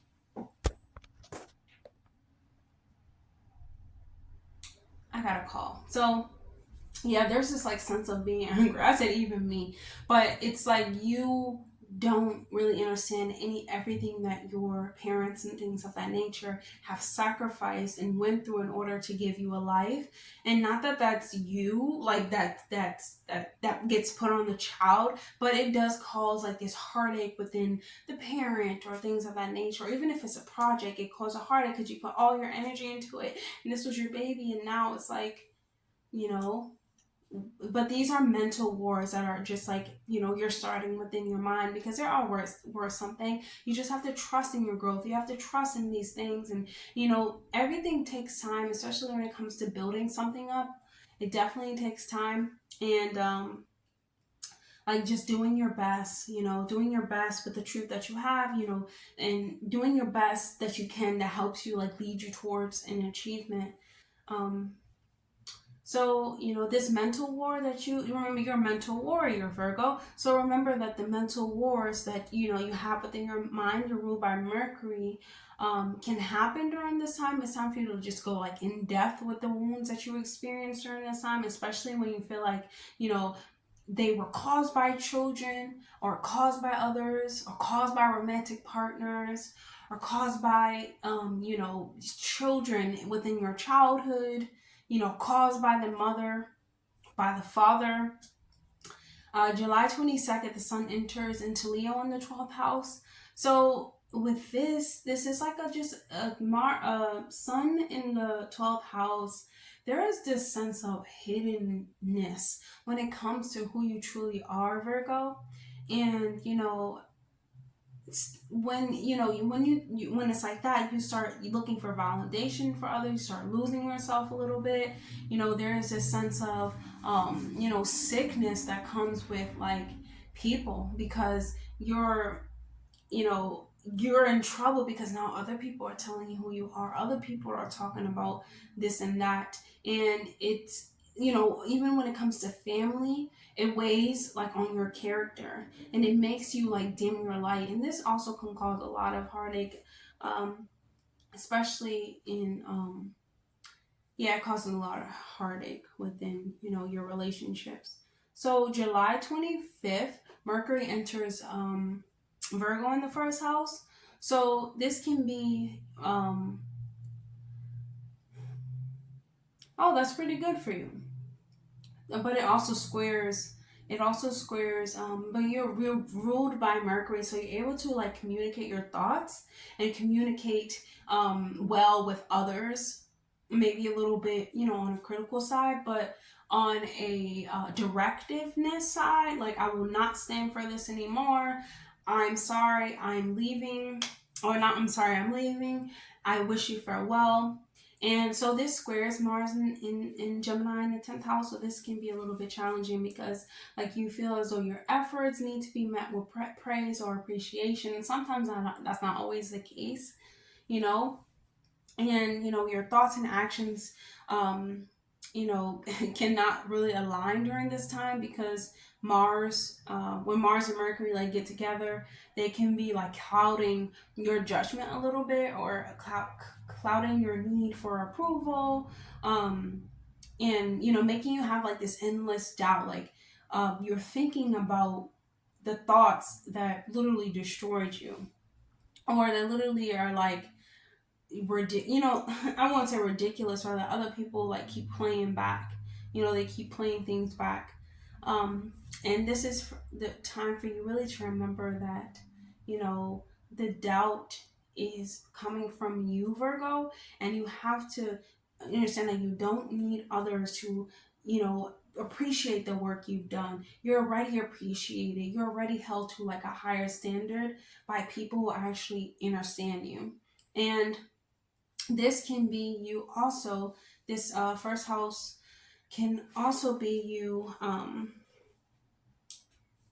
like starting to really like channel yourself and understand that um like it doesn't matter how other people see you, especially when it comes to like unions and relationships, especially if it's over and done. It doesn't really matter because it doesn't make you who you are. It should add value to you. You make you who you are, Virgo. So July 26th, we have Chiron turning retrograde in Aries in the 8th house. And this trend, this point here is, it's just important for you to remember that you must forgive yourself, and you must forgive. Like, forgiveness is a key factor here, especially when it has to do with another person, because, you know, you did learn from them. And, you know, that's the reason. This is just you want to allow yourself to be free from this. You want to allow this emotional baggage, emotional trauma to transform you into something that is of higher understanding, higher learning, able to seek out knowledge and build up different belief systems, not on what they thought or what they think or the emotional traumas that you had to endure, but now it's about what you think. What are you going to do? How are you going to assert your power? You took your power back, Virgo. you want to take your power back, or you have took your power back, and it's just time for you to just be particular about who you're allowing to give your power to, you know, because this is very burdensome, and it makes you want to hold a grudge towards another, but you know, it will only hurt you at the end of the day. So definitely just get in touch with like your intimate side, or like intimacy when it comes for yourself. Maybe even studying, you know,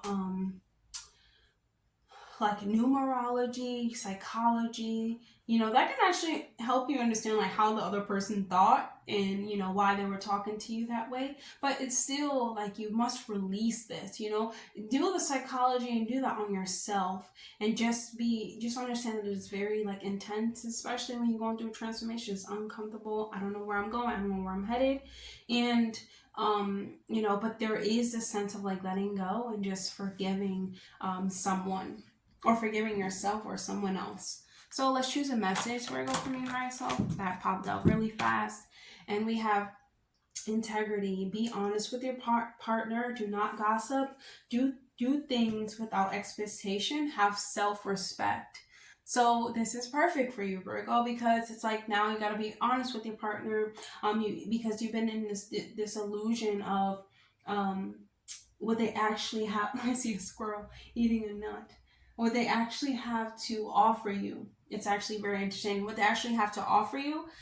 It's like now there is the rose-colored glasses, the romanticizing is now off. Now it's time for you to do things with integrity and put your integrity first, without self-sacrificing yourself for another whom you realize, or you know, probably wouldn't do the same, or you can't really rely on them to do anything, or do anything that you've done. So that's all I have for you, Virgo. Thank you for thank you for watching, and I hope you like, comment, subscribe, and I'll see you in the next video. Bye, Virgo. Hey, Libra. So Libra, July 2nd, Neptune is going into Neptune is in Pisces right now, but it's turning retrograde in your 6th house. So your 6th house has to do with like your wellness, your daily formulas, the way that you are taking care of your body. And you know, there could have been some type of illusion where it's like, okay, yeah, that's gonna fix itself. You know, that little crack in my knee is gonna fix itself. You know, the little like elbow thing is gonna fix itself. It'll just, yeah, it'll fix itself. It'll just, feel better after a while. But there is this urgency now to take care of yourself, to take care of your daily routine, to push yourself to a point of burnout. You know, probably like obsessively going to the gym now, obsessively like going to the doctor, like heal me, fix me, and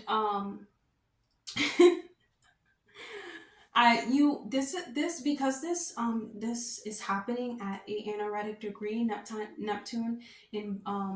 Neptune in Pisces. There's a sense of urgency to get things done. You have to be cautious though, because remember that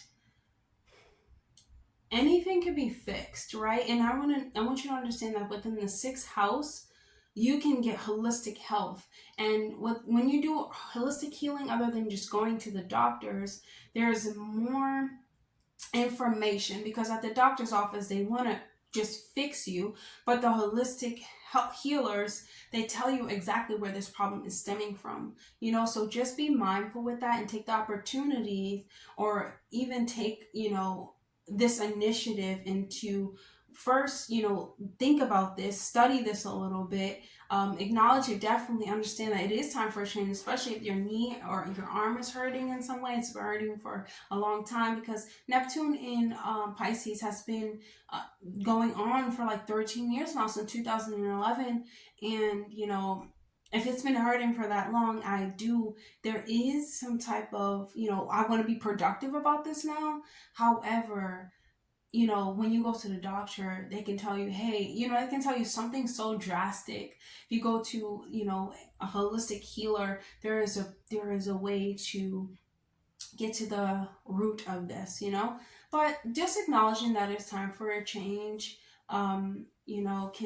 can be definitely helpful during this time. But your health comes first, Libra. So July 2nd, Mercury, excuse me, Mercury enters Leo in the 11th house. So,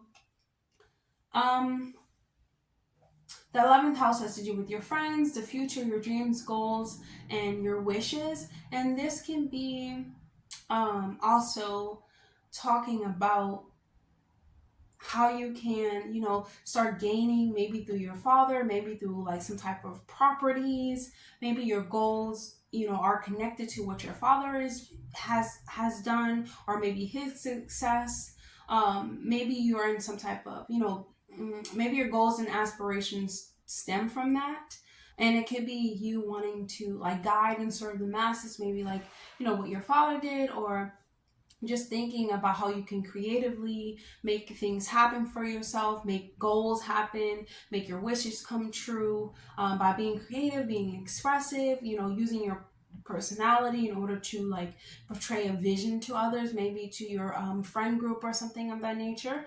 And then we have on July 5th, we have the new moon in Cancer in the 10th house. So this is definitely a time for you to like nourish yourself, maybe helping your father nourish himself, um, cleaning up the home. Maybe it's time for there. Maybe there's a new start within, your dreams, wishes, where you want your success to take you.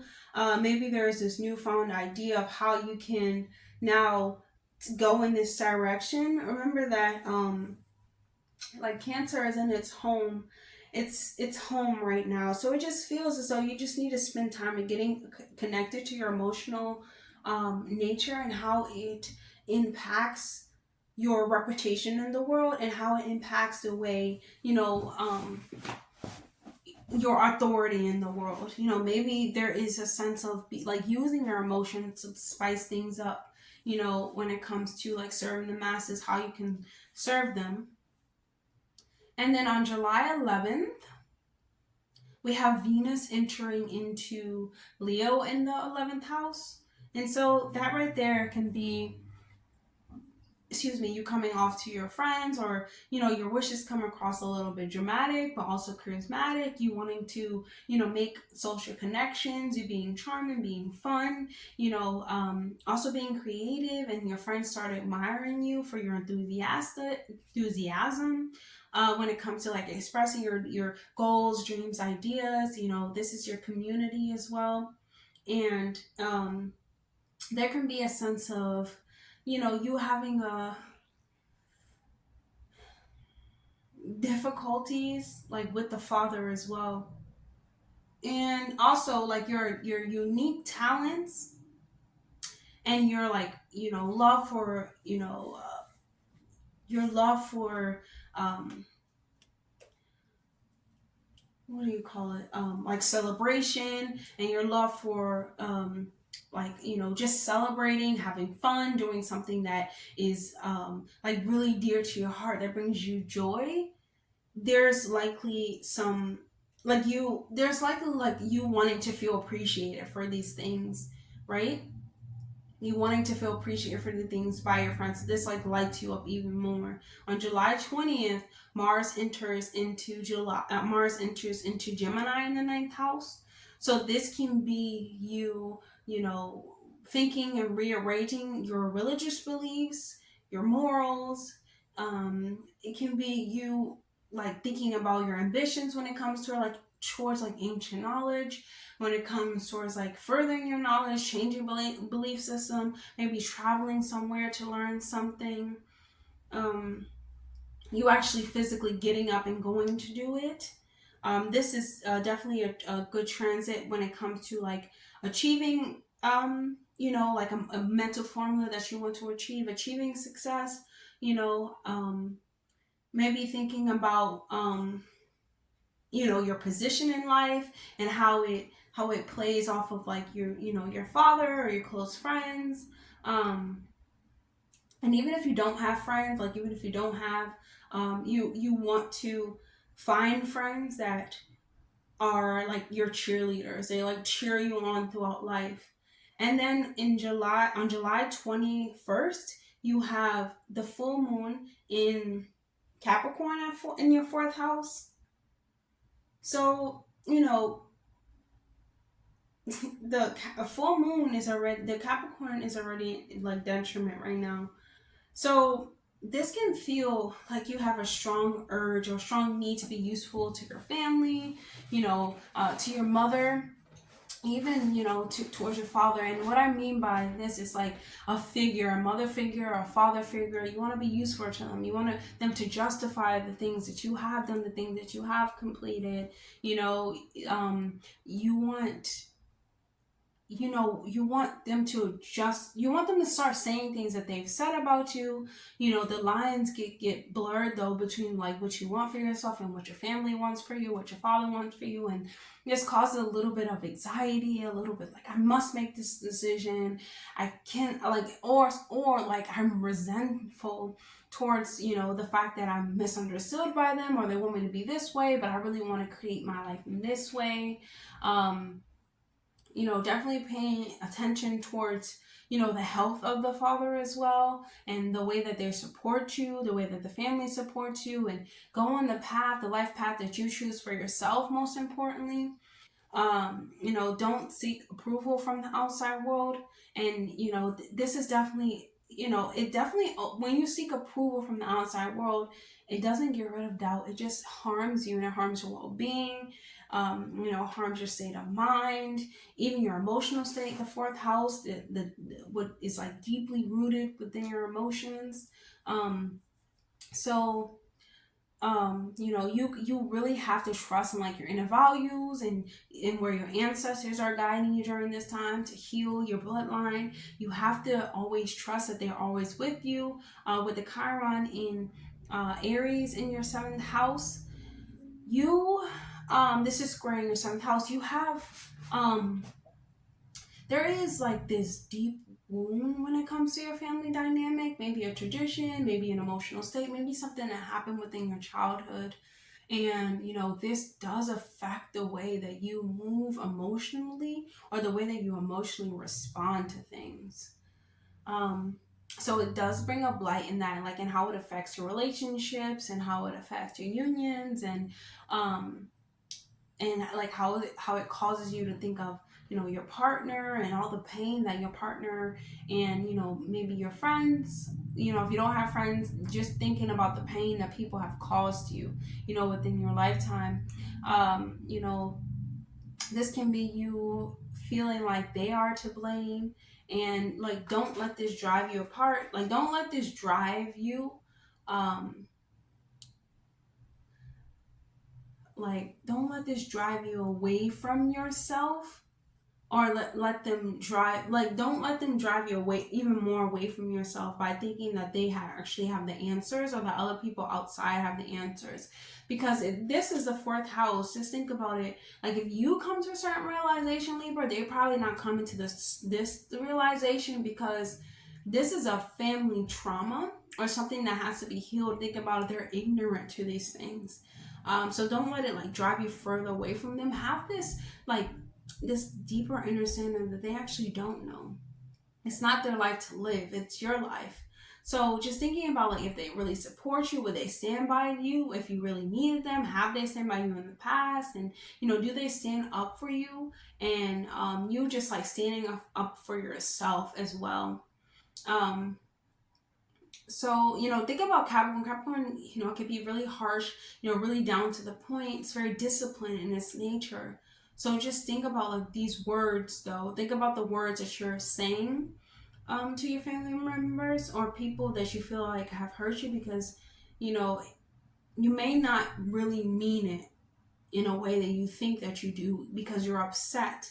You're upset about these things. These things hurt you, So July 22nd, the sun goes into Leo in the 11th house. So this is great. You have good health. This is good prosperity coming from you. You're honored in a way. You feel honored by your friends. You feel honored by even your dreams, your hopes. You feel like it's bringing you, it can bring you good prosperity. It puts you in a better mental space. And July 25th, we have Mercury entering into Virgo in the 12th house. And this squares Gemini and Mars and Gemini in the 9th house, and this can bring like a little bit of a challenge between like your higher mind and your critic, your inner critic too. And you're facing, because the 12th house is about like facing fears, overcoming self-sabotage, just like this lingering this lingering pain, but it's within. So this is the journey within. The 12th house is the journey within. So you just facing the deep suppressed fears or emotions, or like the deep agony that you have is it can be self-inflicted as well, or the self-inflicted pain that you cause upon yourself. And think without doing, because you must surrender to the universe, because you can feel as though others outside of you have done this. And this can be true, but in the 12th house talks about like victimhood, like being the victimness. I don't even know if that's a word, but just this victim mentality where you feel as though it's everyone else, but you have to take accountability in order to really transform and move into the first house of your personal power, because you have power and no one knew that you had power, and you had to find this out. And you will find this out when you really start thinking about things from a calmer mind.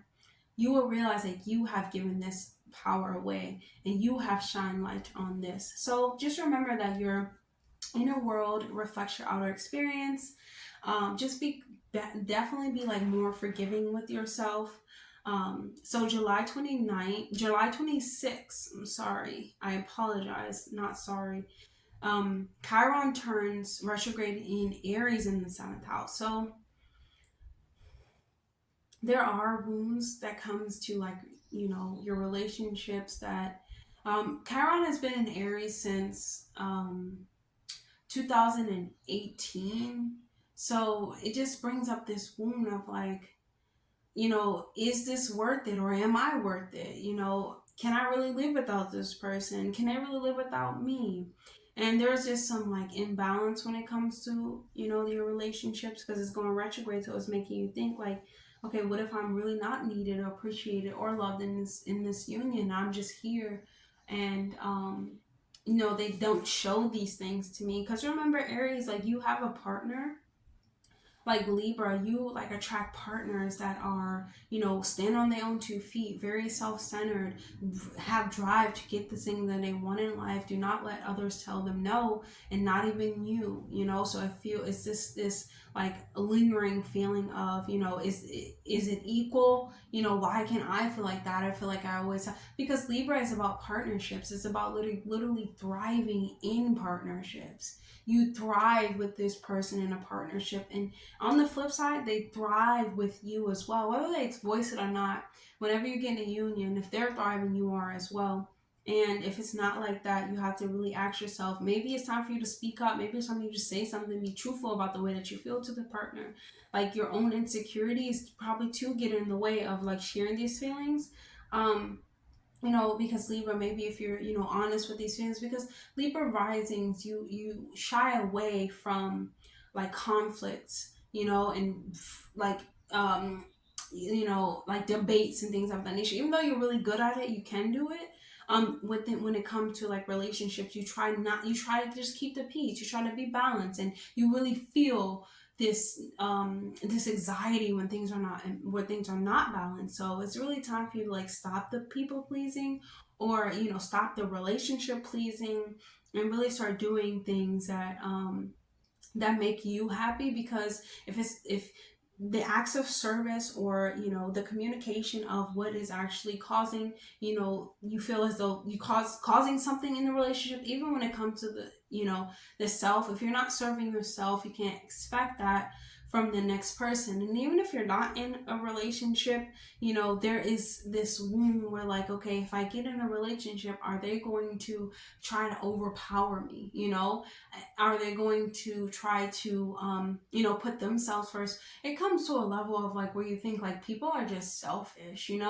People get into like unions and they only think about themselves, what they can get, how far they can go, and really you want to just build life with the next person. So let's choose a message from your higher self and see what they were like. Everything you desire is on the other side of the unknown.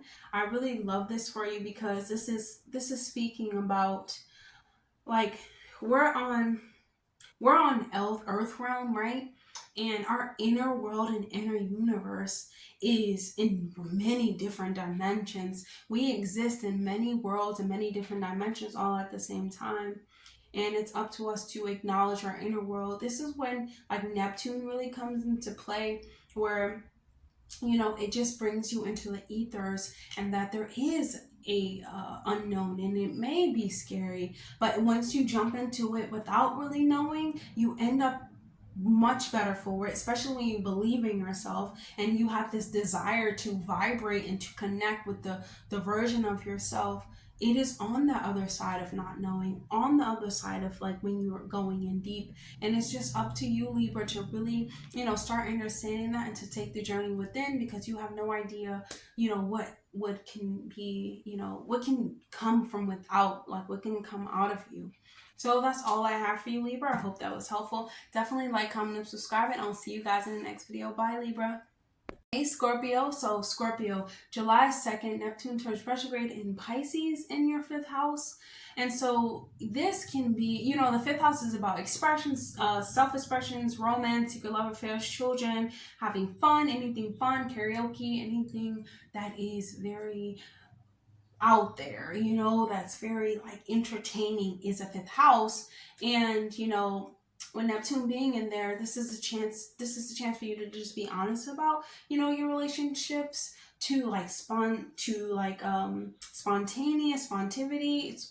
whatever that word is, but being spontaneous, right? You're creative, you got taking that leap of faith to have fun, to be fun, maybe being fun with your with your children, and like just getting a little bit more serious about that, getting a little bit more honest about that, and like sharing your voice too when it comes to connecting to these loved ones, when it comes to connecting to, like, honestly sharing your heart space with whatever you want to create. When you sing, dance, and do these things, like, are you really putting your heart into it?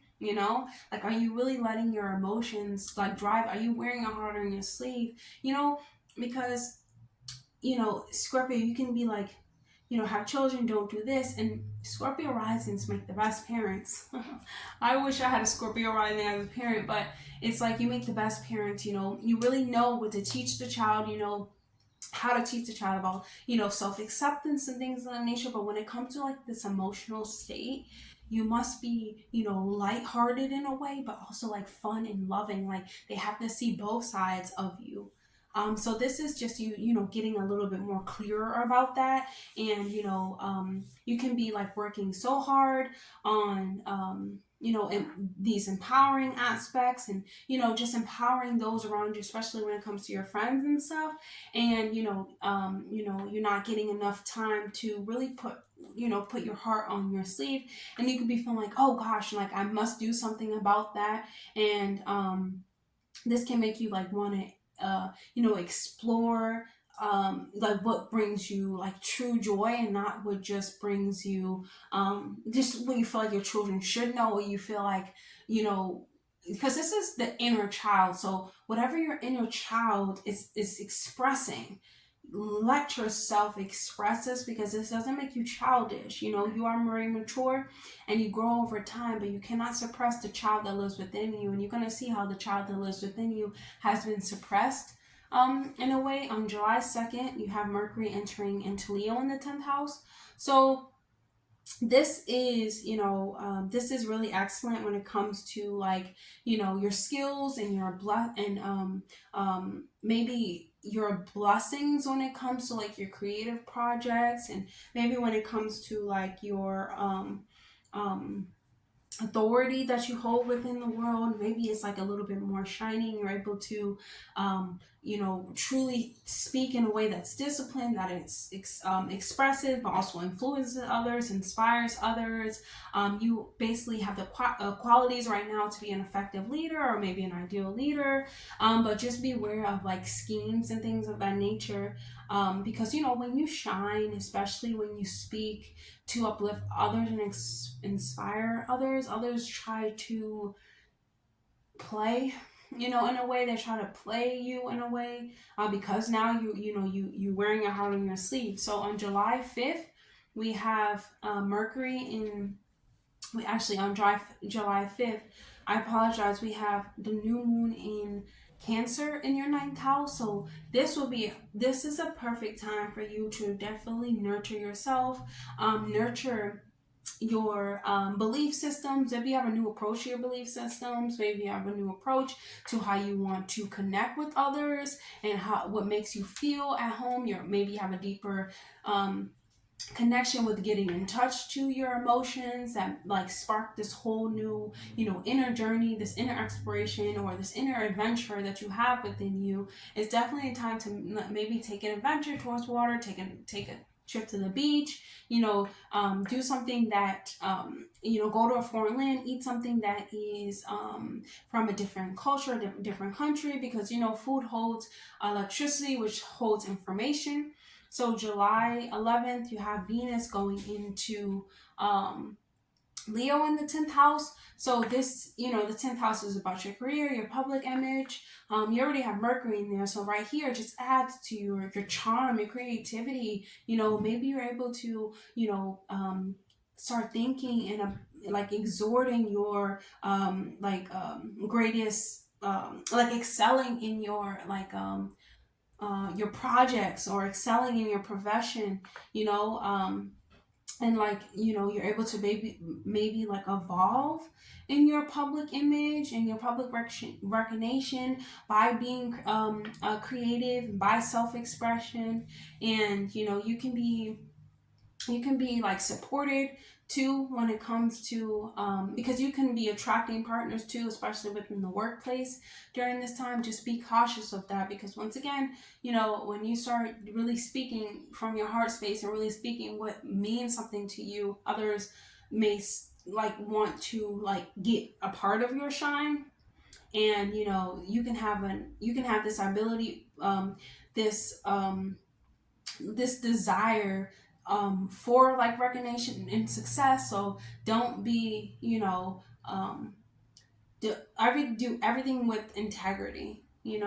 So July 20th, there is Mars going into Gemini in the 8th house. So the 8th house has to do with psychological death, the occult, astrology. So during this time, you really want to focus on, your health, or maybe your partner's health, or whether you have a business, partnership.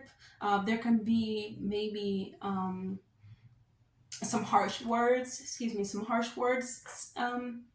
said during this time, maybe some eagerness. Whenever we're talking about Mars, we're talking about warm. We're talking about we want to do something about it. And then Gemini is like, I know I can do something about it. So if you know that you can do something about something, you can be prone to accidents. You can be prone to tripping. So definitely just spend some time jump roping or things of that nature. Just to settle out that energy. But when it comes to your finances, and maybe even your workplace, this can be or not your workplace, but your maybe your partner, or maybe the finances that you share together kind of brings you a little bit of stress. Maybe even some hidden enemies come out to light. You feel as though there are some hidden enemies. Maybe people are gossiping around you. Maybe your partner was gossiping about you, and this just causes a little bit of anxiety, a little bit of emotional turmoil. So just be cautious. You're not doing this as well too, because Mars in Gemini wants to talk about something, and it's very eager to talk about something, and can talk about things that make people want to fight you. So July 21st, we have the full moon in Capricorn in the third house. So this can be a need. The third house is about like your siblings, your brothers, your sisters, your aunts, your uncles, communications. And this can be you like wanting to feel useful for them. Remember that the Capricorn full moon is going to be at 29 degree, which is an anaretic degree. And that right there is just urgency to do something. It's urgency to get them, like, get something done, say something, and to work hard. But just be, you want to be useful to like your siblings, maybe your community. You want your work to be justified, maybe your writing project, maybe your poetry. It could be your skill set, anything, any type of skill that you have. You want it to be justified by it can be by your workplace, it can be by your father. You just wanting this approval from the outside world. Remember that doesn't like validate you, and like some nervousness can come from behind this, maybe some shying away, maybe even feeling like a little bit like resentful towards others because they're ignoring your efforts or ignoring the things that you actually have mastered or something like that. And remember that everything takes time, especially when it comes to like building up any type of like project. When it comes to building anything, a relationship with your brothers and sisters, a writing project, even journaling. Journaling definitely can help during this full moon to relieve and release some of those worries about people who disapprove of you. And so definitely start journaling, and definitely write down in there, I do not seek approval from outside sources, and write that 100 times. I do not seek approval for outside sources. So it is not helpful. It's definitely not helpful for you to like doubt yourself, because it's really harmful for you. Remember, you do not seek approval from outside sources, and you have to trust in your own values, your own skill set, and your own ability to master your skill sets with time. Okay, it takes time to master skill sets, especially when we're talking about Capricorn. We're talking about something that is going to test the long that tests the will of time, right? So with the square to Chiron in Aries in the sixth house, this is like your need to, you must trust in your own magic, and you must trust in that your skill set, and that your abilities to grow and your abilities to even mentally grow it's being increased every single day, every time you get up and you decide to work towards it. So July 22nd, the sun is entering into the 10th house of Leo. So this is really success for you. This is like people honoring you, you having these gains, but it might not be the type of recognition that you are looking for. It could just be like a lot of people like recognizing something that you don't want them to recognize, because this can be like even like your looks. You could be looking a certain way and looking like looking healthy, looking beautiful, but it doesn't add into like your work. But just know that you can like kind of use that and gain off of that, because remember, in this reality, for some reason, it should be about like inner beauty, but it is about the way that you look in some way. So not using it as being arrogant, but you're using it in a way that is like expresses your magic, right? And so July 25th, Mercury goes into Virgo in the 11th house, and this squares Mars and Gemini in the 8th house. So just remembering that things are not always what they seem, and people come in and out of our life, and it does like affect our direction in life. So just be mindful about those people who like just want to scheme and act ridiculous, or just like talk ridiculous, or even talk about you in a way, or how you choose to invest your money or something like that. And just thinking like logically about the ideas that you have, and being able to address them, and seeing which ones you need to get rid of.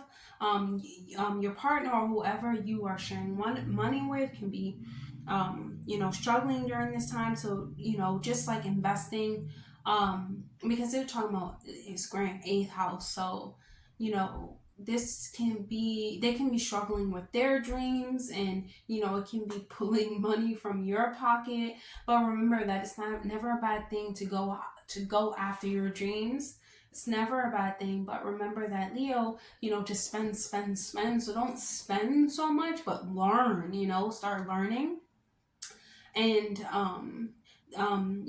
just letting, like, any type of event that feels too much or feels like a little bit chaotic, let it transform you. So July 26th, Chiron turns retrograde in Aries in the sixth house. So, the sixth house has to do with your health. Your health is wealth. It has to do with your mental, your day-to-day, like, mental formulas, your routines. It has to do with your workplace, you serving others. So this sixth house retrograde can have you thinking, can have you really, like, thinking about the harmful patterns that your lifestyle is in right now. Just maybe the poor relationship that you have towards your body, or not addressing your body in a way that you need to address, because remember, health is wealth. So what I mean is, like, not giving away it to people, like, who don't deserve your sexual energy. And just, like, considering how your self-worth is affected by the things that you do, and maybe your productivity, how it affects your productivity, your sexual natures, and maybe even having to just set boundaries behind your well-being, maybe going celibate for a little bit, Scorpio, and just using time to meditate and spend time in nature. This can help you, like, recenter yourself back to back to, like, mental frequencies and mental formulas that actually help you and they work for you. Because during this time there will be a lot of attraction and a lot of wanting to succeed, but you have to recenter yourself back, because your body is your home and you have to take care of it in order to really, like, move forward. So let's choose a message from your higher self. Wow, we have sound healing. So listening to music, getting out meditation, listening to music, listen into, like, musical frequencies that help with your mental state. Because when we talk about the eighth house, Mars being in the eighth house, the eighth house is like death and rebirth of the mind, and even physical death. And there is a sense of healing that comes with both, and mourning and grieving that comes with both, that we must address. We cannot suppress, because if you suppress, you really don't move forward. And by sound healing, there's a recognition, there is a feeling, but there's also a release. So this is really important for you, Scorpio, during this time.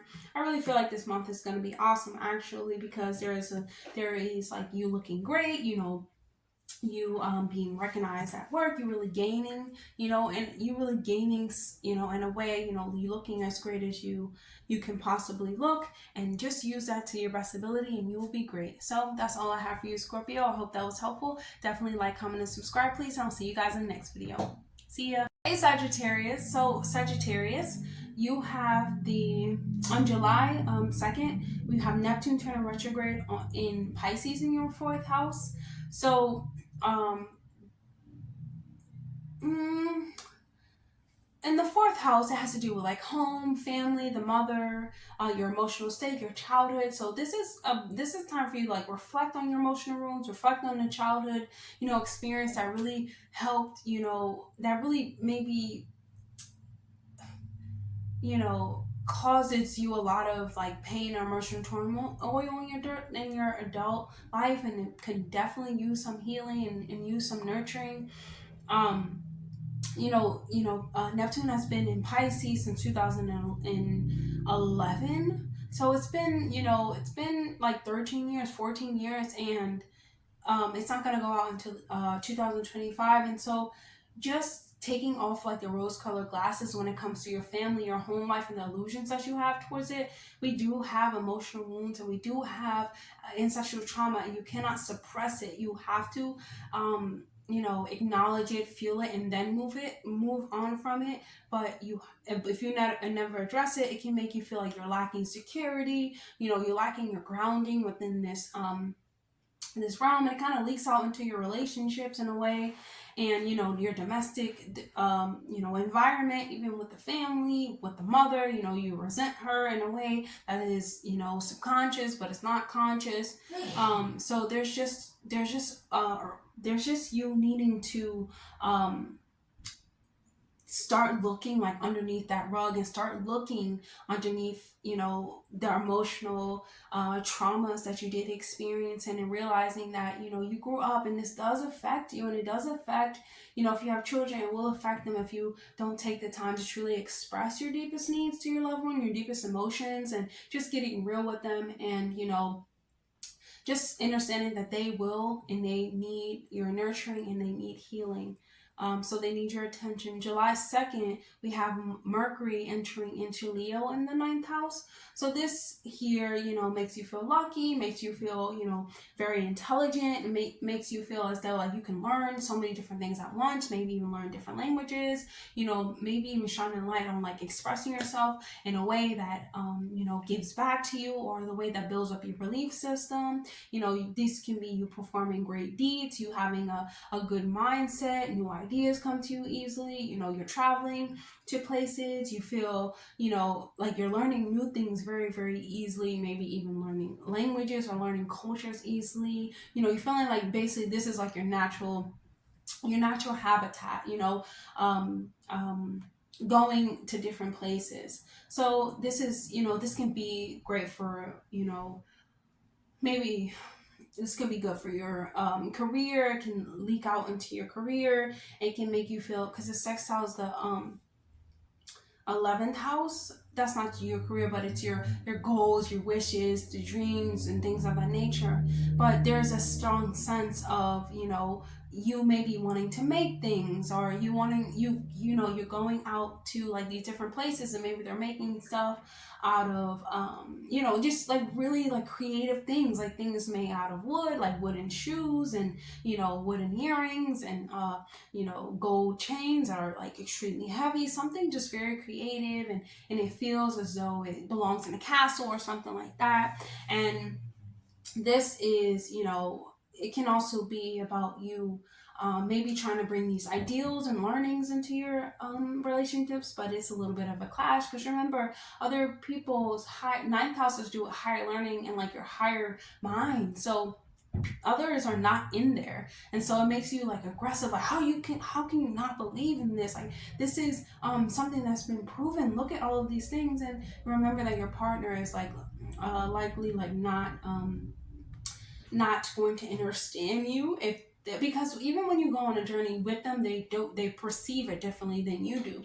So you know, on the 5th, July 5th, we have the new moon in Cancer in the 8th house. So this will be definitely time for you to nourish yourself, take care of your mental state, take care of your mental and emotional state, you know, planting new seeds, you know, whether it's connected to family, seeing how you're connected, you know, maybe your family, you're inheriting something from your family. This can be something that happens within the 8th house. You have a new chance to you know, a new chance for maybe your partner to develop on their finances. You know, it can be you you know, getting in touch with your emotional state here, that really like transform this new beginning for you. New moons are about new beginnings, clean slate. So there's some type of like clean slate when it comes to, you know, your psychological nature. Maybe you're learning about something that, you know, really transform the ways that you feel. So on July 11th, you have Venus entering into Leo in the 9th house. So this is amazing, because like you're naturally ruled by Jupiter, so you're naturally ruled, you know, by the 10th house, and this can have you feeling like, yes, I want to take an adventure, but you can't run away from yourself, Sagittarius. Like no matter how many places you go, how many things you see, it's beautiful and I love it, but you know, it's this, you know, you have to like turn into like into your inner dimension and start really like reevaluating those things. So, this can also bring with you, being fueled by excitement, even a little bit of drama, being drawn to partners who share the love of travel, or, you having a better experience with your partner when you go to travel, or, friends when you go to travel, or having fun abroad when you go travel. This can, have you thinking about like your philosophical nature, the spiritual dimension, the dimensions of like higher learning, higher knowledge, like how can you access them, you wanting to like express your love for life, and maybe your love for the things that you believe in. July 20th, Mars enters into Gemini in the 7th house. So this can be you, like your partner maybe is expressing this strong like emotional desire, and maybe even this can be like them having a little bit of a conflict, because they have like a strong, or you have a strong, like you want to have sex right now, and they're like I'm a little bit restless, maybe I want to go somewhere, I want to travel, maybe let's do it over there. But then them with Mars being in Gemini, it's like I can do this, and then Gemini is like I know I can do this, so it's like there can be a little bit of strain on the relationships, because someone is really trying to connect in a way, or try to take charge in a way, or talk about the emotional, not emotional, but talk about the the dimensions of the relationship, how we can we take charge a little bit more, how I can take charge of this relationship. And there is, a partner who's like, I want to go somewhere, I want to go travel, even when it comes to like your siblings, there can be a little bit of a strained relationship when it comes to them. So this is a little bit, just of a conflict within your relationships, because there is, there can be a little bit of happiness, but also there's a sexual desire there. So July 21st, full moon in Capricorn is in the 2nd house. So this can be like a strong need for you to feel useful and justified by your children, by your romantic partners.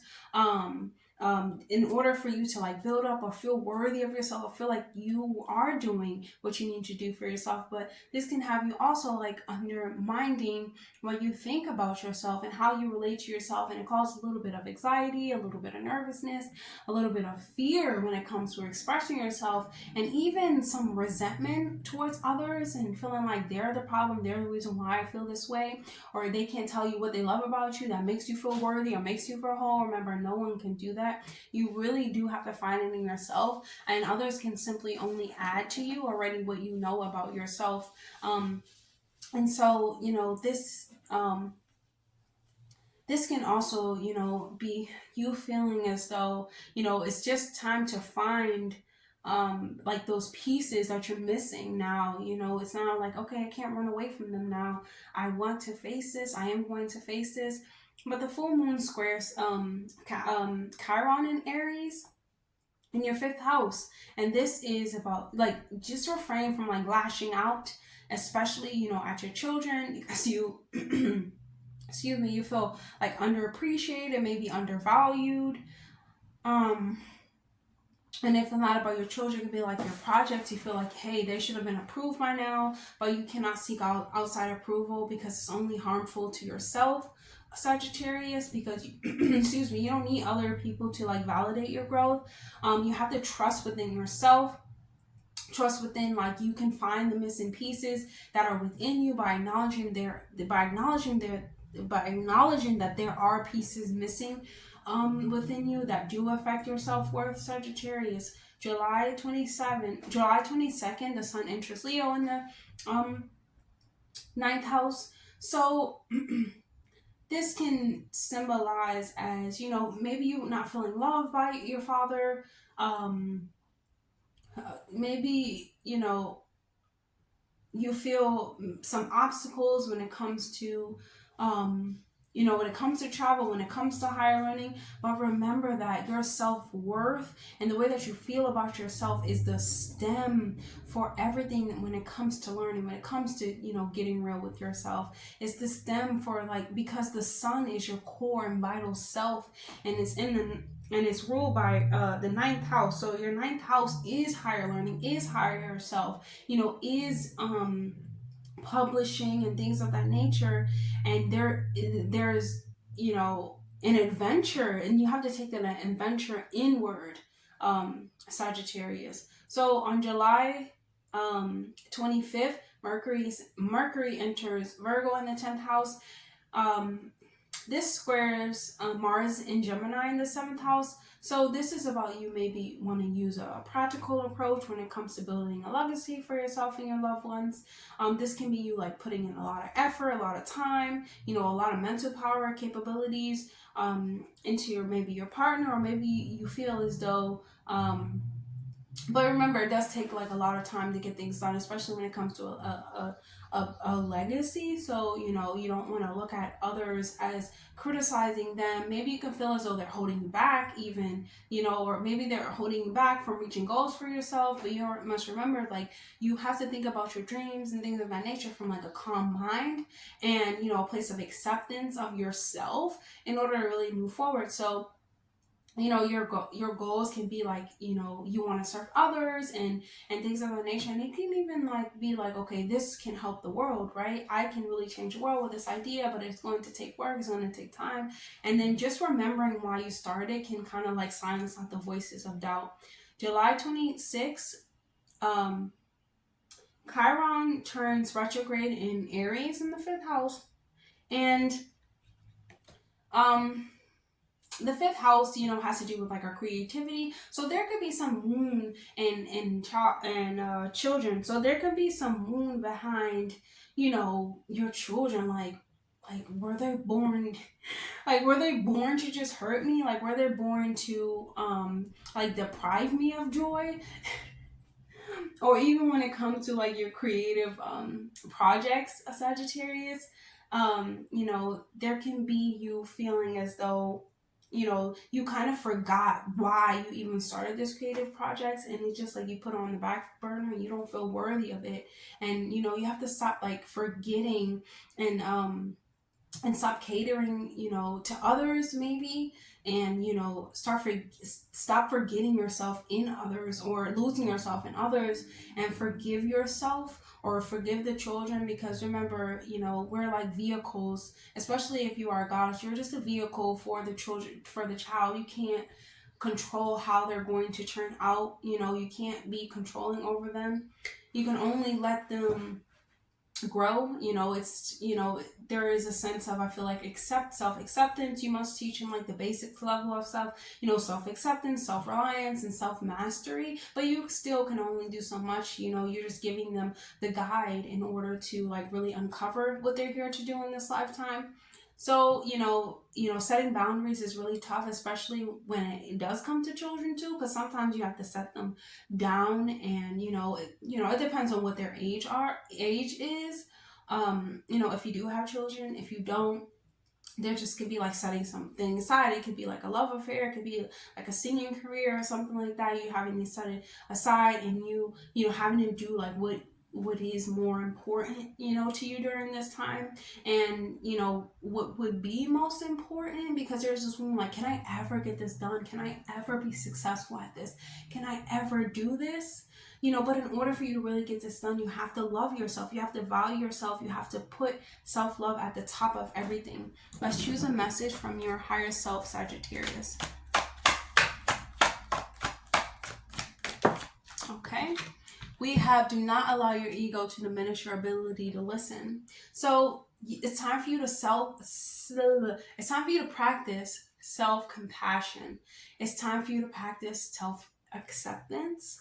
And you know, with Neptune in Pisces within the 4th, there is this like delusion, there is this illusion that, you can't get better. Your emotional state cannot improve. Your mother always will have this wound. You know, you will always live in this house. You know, there is something like that. So there, like, just by listening to others, just by, you know, having a compassion and acceptance towards yourself, you know, bringing down the ego of, like, you know, the ego is something that we do need. I do think that, because we need to have standards, but also when it comes to just accepting things for how they are, or accepting that there's a higher reason for things, and not allowing us just to like jump into things, but more so like letting our higher self guide you, you know, and listening to what your body tells you, listening to what others tell you around you is really important for you, Sagittarius, and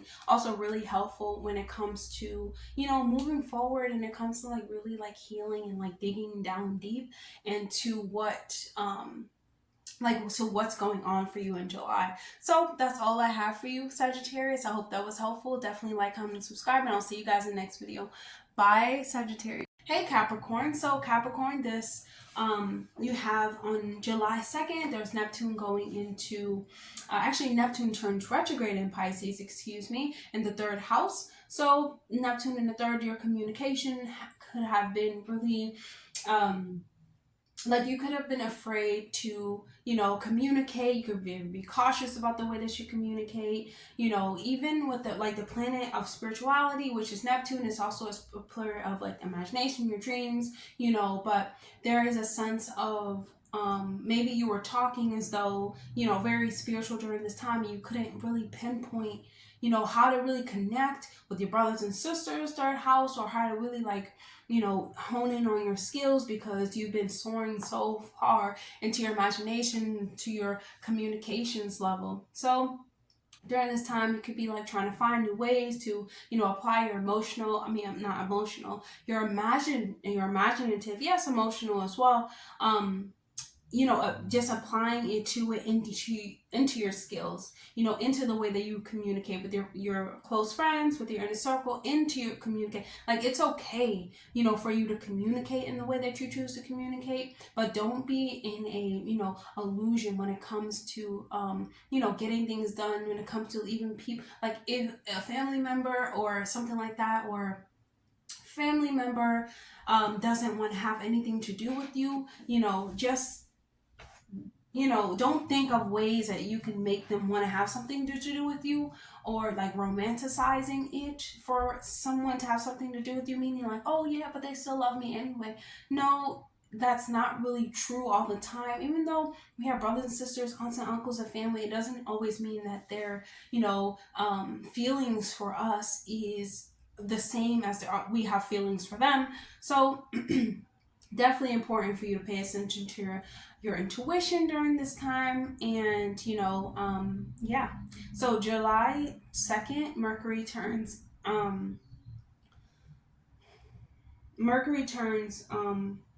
enters Leo in the 8th house.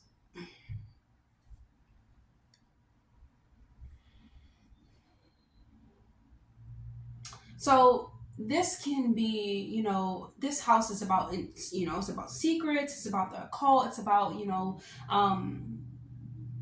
your deep emotional wounds, transformation, rebirth. So there is some, you know, possibility that you need to love and appreciate your ancestors more than you love and appreciate, you know, the beings of, you know, that you grew up with, or that surround you in your community. And, you know, maybe, you know, you're paying attention to your father's health, maybe paying attention to your like practicing meditation, practicing yoga, paying attention to your emotional health and how it affects, you know, your health. Maybe you are detached from your father, or a fatherly figure, or masculine energy, and it's time for you to like take care of your health. There could be like, you know, an illness of some sort, but definitely practice like yoga and meditation too, because that can help with that as well.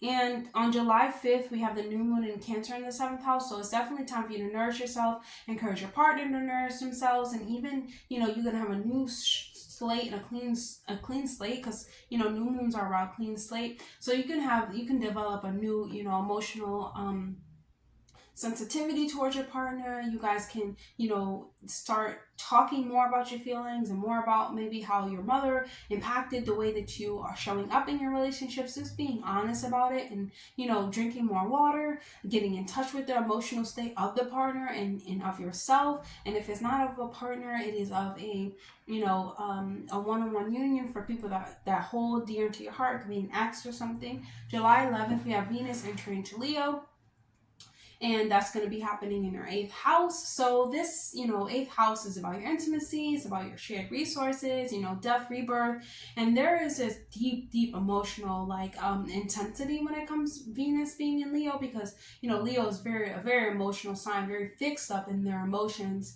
And, you know, Venus is about love and about beauty and about protectiveness. So there can be some type of, you know, protectiveness when it comes to your passions, when it comes to your partner. Maybe you coming off a little bit intense towards them, you know, like, yes, you know, you seeing the value in them, you wanting them to be loyal to you, being committed to the shared resources, to the goals that you guys have,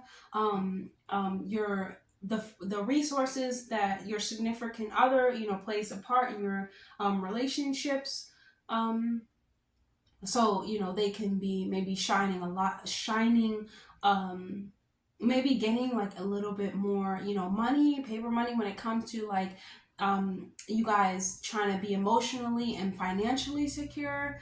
On July 20th, we have Mars entering into Gemini in the 6th house. So this can be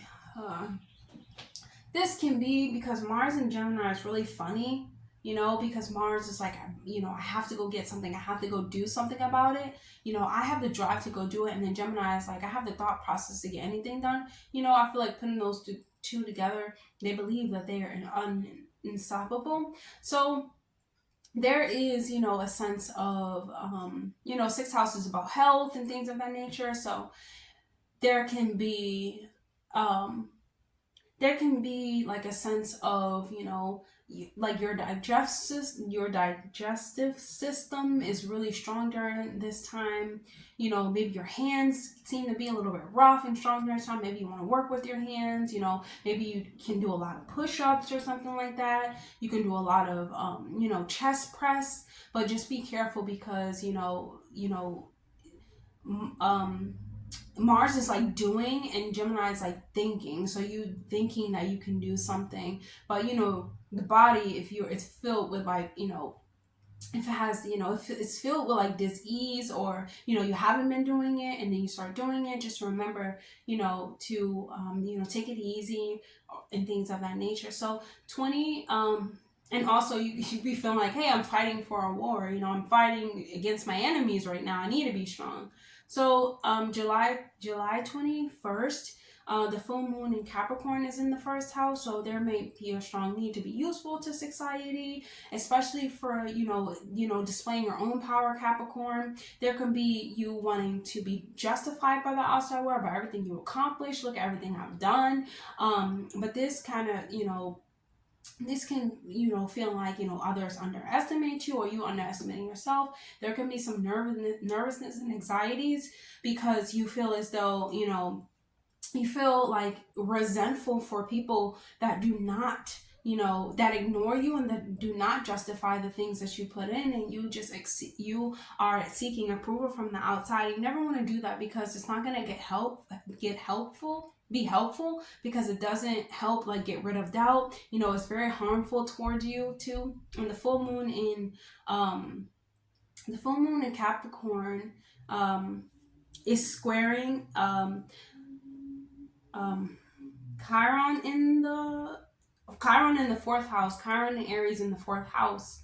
And, you know, that can indicate, you know, you having to trust in yourself, trusting your inner values, but it's hard because, you know, this is the 1st house and you feel as though, you know, you're family or your mother figure or something like that do not align with who you want to be, and do not align with, it's time for you to just break free of that, because they don't need to align with your, new programs and things of that nature. Like, trusting yourself, your personal power, and your ability to grow your identity and be resilient, in nature, even when it comes to like where you have come from, your emotional attachments towards, your traditions and things of that nature. Just being determined, and being and surrendering to the God that lies within you, or surrendering to the goddess that lies within you. And it doesn't matter what your family says, your mother says, because they have programmed you to believe certain things, and that was in their program. Now they change, they do different things. Even if they say the same, it's still, this is your personal power. You can't continuously give it away to anyone, even if it does stem from the childhood, traumas. So it's just a time for you to like look yourself in the mirror and start facing like your inner demons or your shadow self. July 22nd, we have the sun entering into Leo in the 8th house. So this can be like a lot of mental worries, a lot of, setbacks within like unions and relationships, and a lot of like mental wars within the mind, because the sun is in a water house right now. The sun rules a water house, so there's just a lot of back and forth, a lot of worries about, it can be your intimacy levels. Like, how can you be intimate? You wanting to be intimate, but you really can't, because you're worried about, maybe an emotional or sexual trauma that happened within your childhood. Excuse me, or about the way that you are relating to your body, even about your sexuality and things of that nature. So July 25th, Mercury enters Virgo in the 9th house. But this squares Mars in Gemini in the 6th house. So this can be, your thoughts are very, very scattered during this time. You have fear, you have doubt, you have, you have like these two versions that are within you, almost like, I have this power, I can do this, with this power, I can be creative. But there's this like stop where like, okay, I'm not going to let myself I'm not going to let myself, even go there.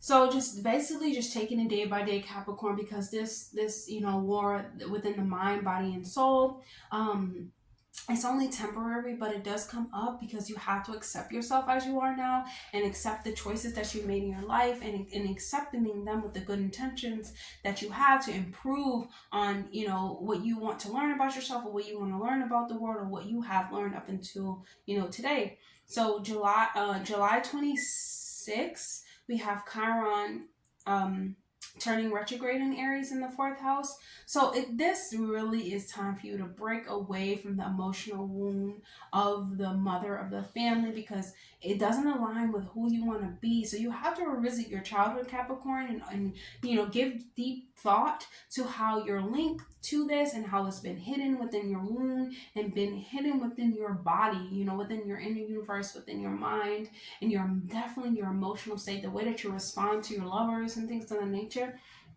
And this can be, 4th house is about your familiar roots. Getting in touch with your ancestors can help ease this wound, because you realize that, hey, you're not the first person that goes through this. There's connection with your ancestors that you can actually go talk to them, express yourself to them, whether you have to spend time alone during this.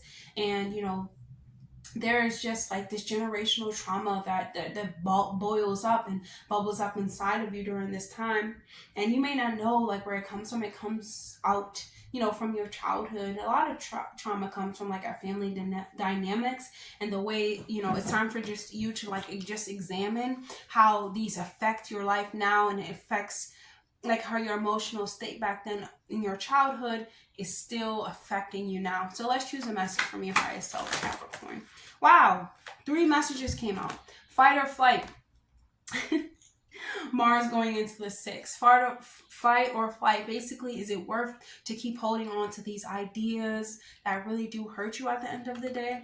Or these wounds that hurt you at the end of the day? We have solitude. You can only learn about yourself, by yourself. And it's not like cutting people off, but if you don't know what you love about yourself, you have to go find it within solitude. And we have psychic abilities. The way that you think and your mental capabilities are so powerful. Remember that the universe is a mental Capricorn, and that we are thinking about 100 million different things at once. Thoughts flip around, and we have to really start silencing out the mind in order to figure out what ourselves or intuition is trying to tell us. Okay, so that's all I have for you, Capricorn. I hope that was helpful. Definitely like, comment, and subscribe, and I'll see you guys in the next video. Bye, Capricorn. Hey, Aquarius. So, Aquarius, July 2nd, we have Neptune turning retrograde in Pisces in the second house. So the second house is about your income, about your self-worth. So this means you're going to be looking at how you can make money, your game plans, your financial structures, how you can save money, you know, getting more of like a clearer view about, okay, maybe I'm not making money in the way that I thought I was going to make money, and just being like more realistic of like, okay, maybe I can pour my time and energy into like boosting up my self-esteem, and maybe that will help me boost up, you know, my finances. Just allowing your, like, aligning your values, your core, you know, your morals and things of that, like that nature, to the way that you make money, you know, and just thinking about like how it's, you know, reflects on your self-worth and things of that nature. So this would be a good time to be honest with yourself about that, and like just move on to a more satisfying way of being, satisfying way of thinking about yourself. A better, you know, direction financially can help. This will help you, you know, move forward into like a better financial and more rewarding direction financially. So July 2nd, Mercury enters into Leo in the 7th house. Wow, okay, so your partner is very egotistic right now. They're talking themselves up right now. And even if it's not your partner, it could be your best friend, it could be, you know, maybe it could be you in a way, but like your shadow you, like you thinking about, you know, maybe your ego or things of that nature, and maybe, you know, you wanting to be recognized in a way that you're not actually being recognized in your way to this person, you know, wanting to have like this this good look when it comes to this partner, but maybe it's not, you know, maybe it's you know, maybe your spouse is just like richer, you know, looking richer than you, or just is, you know, giving off this light beam, and like you're like questioning like, what are you doing? But you know, this can cause like a lot of problems maybe in, you know, the unions, a lot, maybe some disagreements, because, you know, the Mercury being in the 7th house, maybe it can cause like some headaches, even, you know, some pains within like something like the wrist, maybe even a little bit of heartache, you know, excuse me, when your partner is being like egotistic, or with something. It doesn't have to be your partner, it could be your best friend. um this can this can also be like, you know, the sun in the 7th house can also be like all the light is on your partner, you know, they become the center of attention.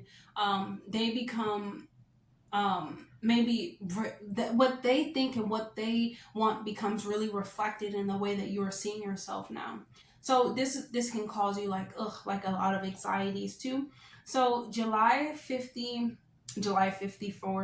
July 5th, July 5th, the new moon in Cancer in the 6th house. This can, you must nourish yourself, nourish your health, eat healthy food, eat fruits and vegetables that give you, you know, information that electrifies your brain. This is the time for you to, you know, maybe connect with your family, maybe connect with a this is a new time, so you can connect with like a coach, a nutritioner, a nutritionist. You know, you can connect with like a Reiki master, get a massage, you know, go for a run, do jump roping, do things that connect emotionally to your nature. It can be, you know, boxing and things of that nature. So July 11th, Venus enters Leo in the 7th house. So this is definitely shining light on your partnerships, relationships, your unions, and your business partnerships, and just allowing, you know, things to flow a little bit better, because there is some, you know, beauty that comes to light or with them, and they're able to talk about and express things in more unique ways to you, maybe in ways that you know, understand a little bit better. because it can come off as loving. You know, you're more attracted to your partner. Like, you start appreciating their confidence, you start appreciating, you know, their uniqueness, because I hope you're now starting to see that um the way that they come off, the way that they're confident is what should reflect back into you, because our seventh house is our shadow self. But we do attract relationships that show us that, especially when it's in like a twin flame relationship. That is a union that you elevate higher. You have a lot of spiritual awakenings in. So there can be like a mutual admiration towards each other, you know, wanting to make each other feel special. They wanted to take you out, you wanted to take them out, show them off, take pictures. You know, July 20th, we have Mars entering Gemini in the fifth house. The fifth house has to do with children, creativity, singing, dancing, joy, fun. Anything fun and exciting is in the fifth house. But you have Mars entering into it. So there's a lot of intelligence and hard work when it comes to, you know, these creative projects. Even when it comes to like taking care of your children, maybe you're talking to them more. Don't talk at them, don't speak about them to others, because, you know, Mars can, you know, feel as though they want to do something physically.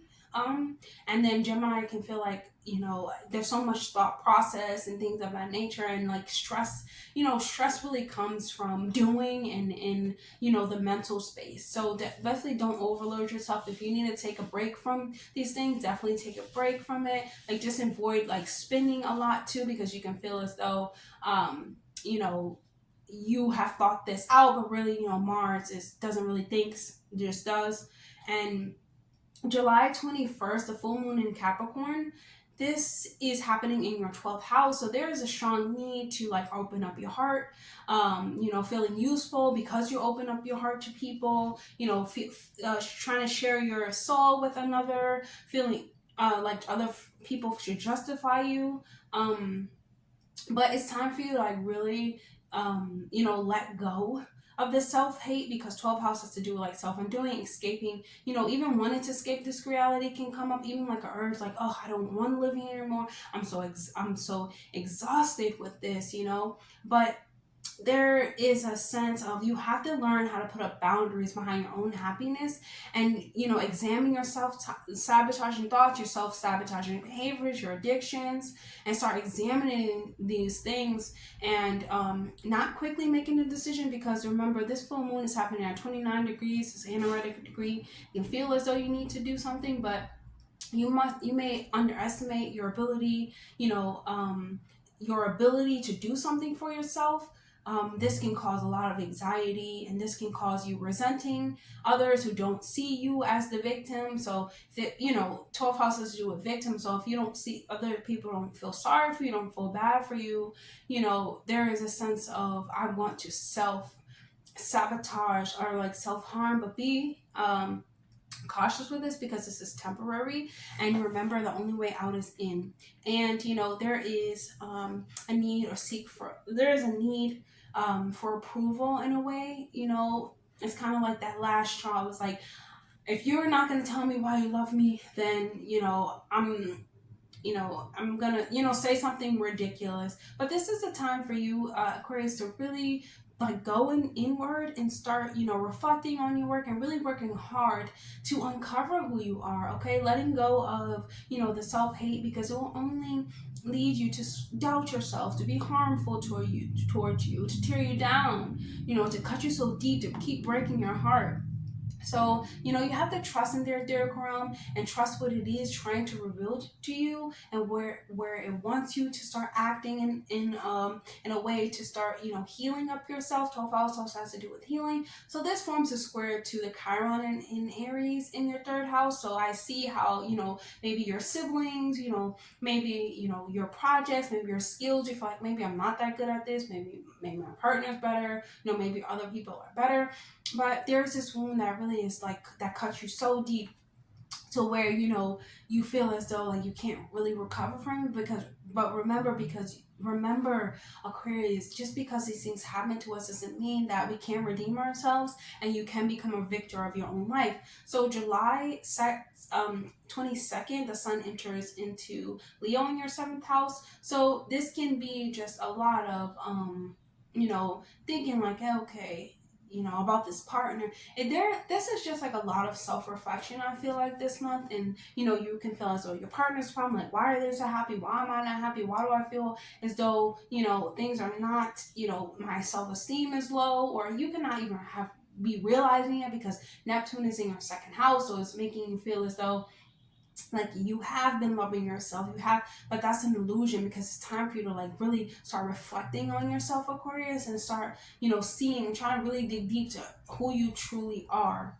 Okay, so July 25th we have Mercury going into Virgo in the 8th house, and this squares Gemini in the 5th house. So this can be like you having maybe a creative block, maybe you having a block within your partnerships. You feel like you can't access the joy that you once felt. Maybe you feeling like, I can't even transform my mind into what I want, or I don't want to, because you are a fixed sign. So this can be like a resistance towards a transformation, but remember that you still can change. You still can do something different with your life. No matter what, you can still be reborn. This chip on your shoulder that's telling you, oh, I can't, or even the spirits that come visit you and tell you that you can't. Fifth house, has to do with like children, even them telling you that you can't.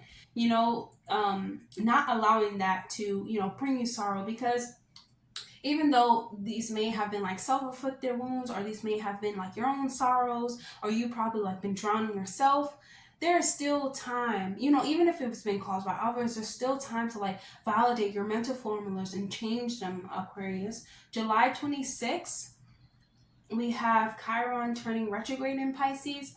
Turning retrograde in Aries in the 3rd house. And so this can be, there's this sense of like, I've been judged, I've been hurt by my siblings, I've been hurt by my own craft. No one has recognized me. I'm not really good at this.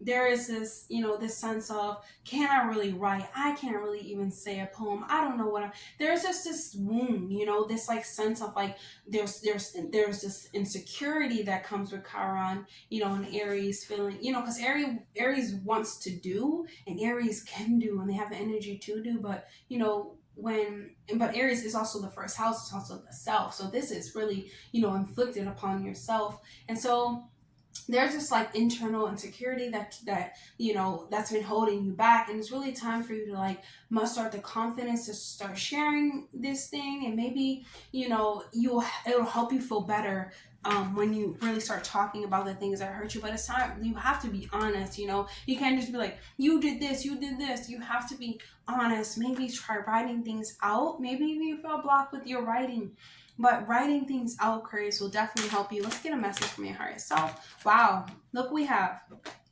ritual practices. Try writing out every single day, and start writing out the things that do hurt you, the things that harm you, the things that you feel like you cannot let go of. Write all of these things down, because then you're going to get like a clear indicator. It's going to be on paper, and it's going to be like really like emotional. You're going to be crying. However, or even if Aquarius, you're not crying, there is this sense of like, okay, I can create different formulas, ritual practices. We do these things every single day. There is a way to get out of this rut by every day getting up, showing up for yourself, meditating, doing your affirmations, doing your mantras. Even if you don't want to, just play it, just do it anyways. I'm telling you, if you don't want to like meditate, just take 5 minutes, and then next week turn it into 10, and then keep going on. If you don't want to eat it, because what we eat becomes us. And this can be something that has to do with your diet too, and with your partner, or maybe they get more shine than you do. There's a resentment behind that. Just being honest about your day-to-day routines. Start saying like, I appreciate you for this, I appreciate you for that, I appreciate me for this. What we do daily makes up our whole life. That is all I have for you, Aquarius. I hope that was helpful. Definitely like, comment, and subscribe, and I'll see you guys in the next video. Bye, Aquarius. Hey, Pisces. So let's get started. Retrograde in Pisces in the 1st house, and the 1st house is about self, your identity, your brain. It's like your personal brand in a way. It's like how you present yourself to the world. And excuse me, it could have been really foggy ever since 2011 when this trend first started, and there could have been a sense like, who am I, like where am I, almost like, I know, like for me, when Neptune first went retrograde, I believe it was a couple months ago or the beginning of the year, just some time back, there was this, certain realization like, wait, I don't know who I am. I have to go figure it out. And I know, actually it was like, I know who I am. I have to be who I am. And then when you started to be who you are, you started to see like everyone really like showing themselves, like really showing you who they truly are. And that's what really this transit, is here for. It's about, like diving in deep, Pisces, and really showing up for yourself. And it doesn't matter what other people say about you, but showing up for yourself and showing how you feel about yourself by taking care of yourself, by self-love, by accepting yourself as you are. You have to cultivate more self-love and your inner well-being, and, having the energy to dive into, your spiritual practices, your spiritual dimensions that exist within you, and devoting yourself to those, because that really makes up you. Your spiritual body, your physical body, your emotional body, they all intertwine in one. You cannot neglect one just for another person. So July 2nd, we have Mercury entering into Leo in the 6th house. So this can be a sense of like restlessness. You'll be tired. Maybe your throat needs some attention. Drink some water. Maybe your heart can be feeling like really heavy during this time, and you can experience some just some like some irritation with this, and that will be the perfect time for you. Like, go on nature, it's going to help you feel better. There can be some emotional some conflicts that exist within your relationship sector, within the workplace. Definitely go out into nature and start releasing these things, because Mercury in Leo, because Leo rules the heart space. And they want to talk about themselves. They want to talk about how they can help the world, and you have to be a part of the world to help the world. So there is just this sense of like your partner is really like demanding of you, and you just want to help the world, right? And then there is a sense of like, maybe they're expecting a lot of you out of you, and you're expecting a lot of them, or you're expecting a lot of out of the work that you're doing. So July 5th, the new moon in Cancer, this is happening in your 5th house. So this right here, there's a new start to your creative project. There's a new start maybe to having children. There's a new start to your emotional relatability to a romantic partner or a friend. This is definitely the time for you to start, eating healthy. Don't eat candy during this time. This is, you can really start cutting out things that do not benefit the home that you live in, which is your vessel that, your consciousness is connected to. Maybe spending some time in water would definitely do you justice. Going to the beach would definitely do you justice during this time. Just getting in touch with your emotional state can help you start to, get this new start with your emotion, with your, projects. Maybe the way that you speak to your children, maybe the way that you speak to your mother, can change during this time, can have a fresh start. July 11th, you have Venus entering Leo in the 6th house. So this can be you like really working hard at your daily tasks, having desire to be recognized, having the desire to be appreciated within the workplace, putting a lot of energy and focus within your body, putting a lot of emphasis on beautifying yourself, feeling good about your body, protecting your body, being charismatic. Why can't I get that out? Just being observant towards the qualities that you do have, and that you are valued at your job place, your workplace.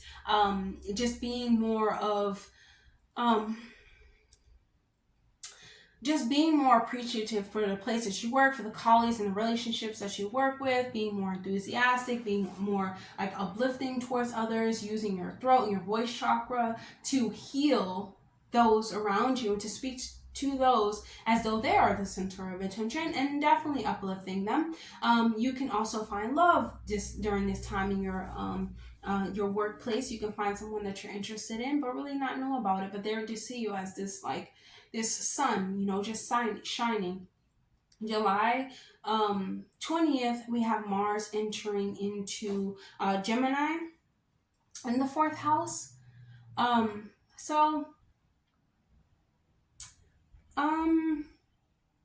Mars entering Gemini in the fourth. So, Mars talks about going, doing, I am going to. There's no way that I'm not. And then Gemini is like, I know that I can. I have the mental powers to, duh. And then they get together and then, they they start thinking about, how I can take care of the mother, what I can do for my home, what I can do, to start tackling my belief system, these thoughts that exist within my mind, how can I be more successful in, buying a home, getting a property, being more attractive towards these homes, and like, I can do this, I am going to buy this home. But remember that Mars can be really impulsive, so definitely take time to think about this, and think about, Gemini has two, it's the twin, so just think about it, with a calmer mind. So this can, also be like a strain on the relationship with the mother too, because you're so eager to do things, eager to get things done. And sometimes when people like see you moving so much, you're like, just be fearful. It's just funny. But anyways, like, this can be like difficult too within your relationships, because your emotional state is aggressive during this time, and you start communicating your thoughts with no type of filter, but then just some harshness. So July, or maybe like, everything, July 21st, we have the full moon in the 11th house. So there's a strong sense to be recognized from society, being justified in society, or the groups that you're around yourself, feeling like they should be inspired by you, feeling like, there is no way, that they shouldn't approve of my work. You seeking validation from them, seeking, like approval from the outside world, approval from the people within your community, your friends, your family, not family, your soul friends, and you feeling as though, like, if they don't, you resent them, you don't feel good, the fact that they don't, or they do not understand you the way that you thought that they did. You thought that they were soul family. And this is, this can also be about, you feeling doubt, and feeling like shamed, and honestly, this is only harmful to you, Pisces, and it's only going to start draining you over time.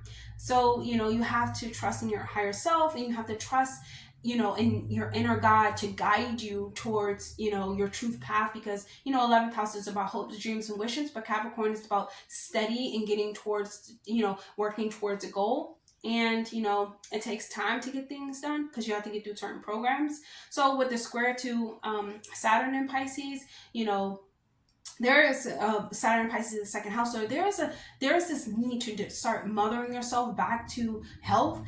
Start mothering yourself, your emotional wounds. Start mothering your emotional wounds. Start buttering yourself up, so that you can feel more secure within yourself, and more like more worthwhile. And then also, this can be, no one has the choice to make any type of decisions over you except for you, and they don't need to validate your efforts, because your efforts are valuable just within yourself. You know how much work you have to do, you know how much work you put in, and you know that everything gets better through trial and error. So on July 22nd, the sun enters into Leo. Okay, so we have on July 22nd, the sun is going into Leo in your 6th house, Pisces. So this is, some, relation, like disharmony, maybe even a little bit of discomfort within the workplace, maybe even feeling like you've lost something, whether it has to do with health or something like that. But there's definitely some type of disharmony in your unions, or discomfort within the self, within like the physical vessel. So Because the sun naturally rules over the fifth house, and Virgo is in the sixth house. So Virgo, is a little bit. Um,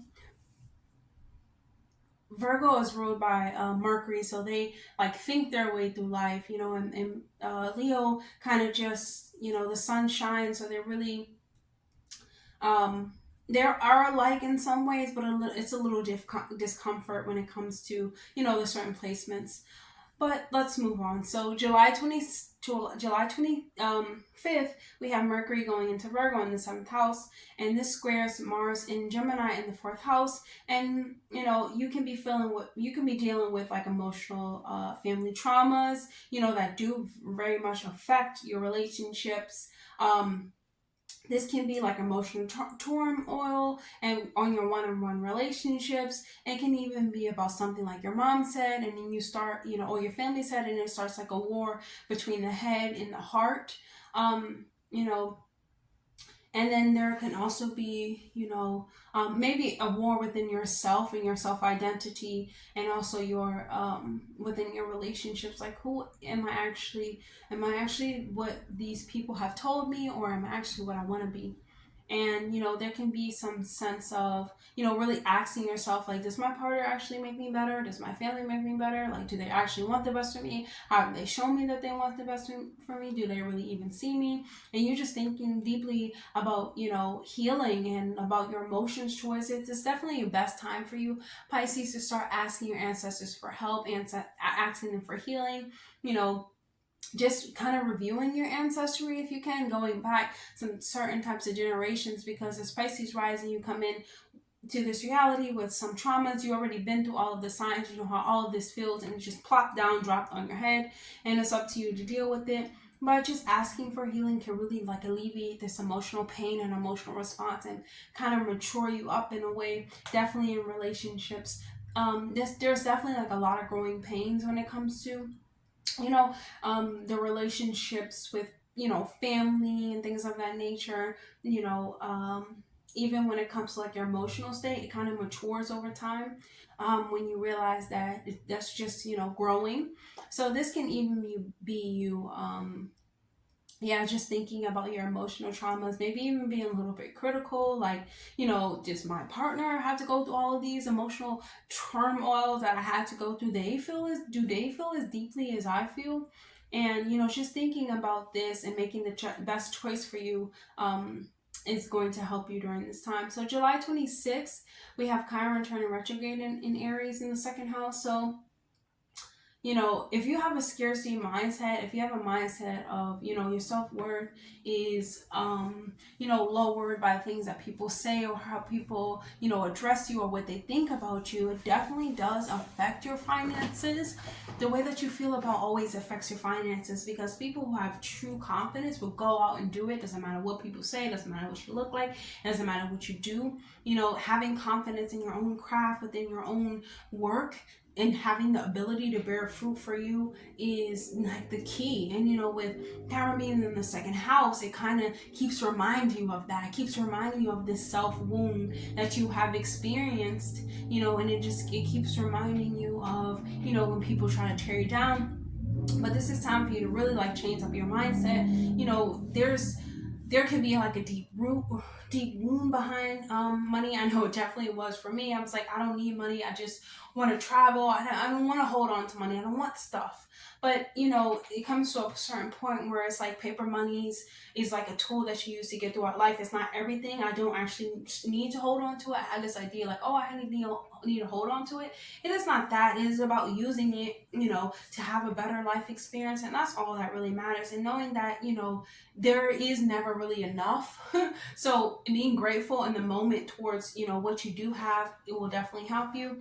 Um, um, well, it can actually also help make you feel like there is never enough. You never have enough of this, you never have enough of that. And just try to align with like trying to figure out where this perspective comes from. I even just said it too. So I feel like this perspective for me comes from the Pisces. You'll have to tell me how it comes from for you. But for me, it comes from a sense of like, I don't want to lag around stuff. Like, I don't want to have stuff on my back.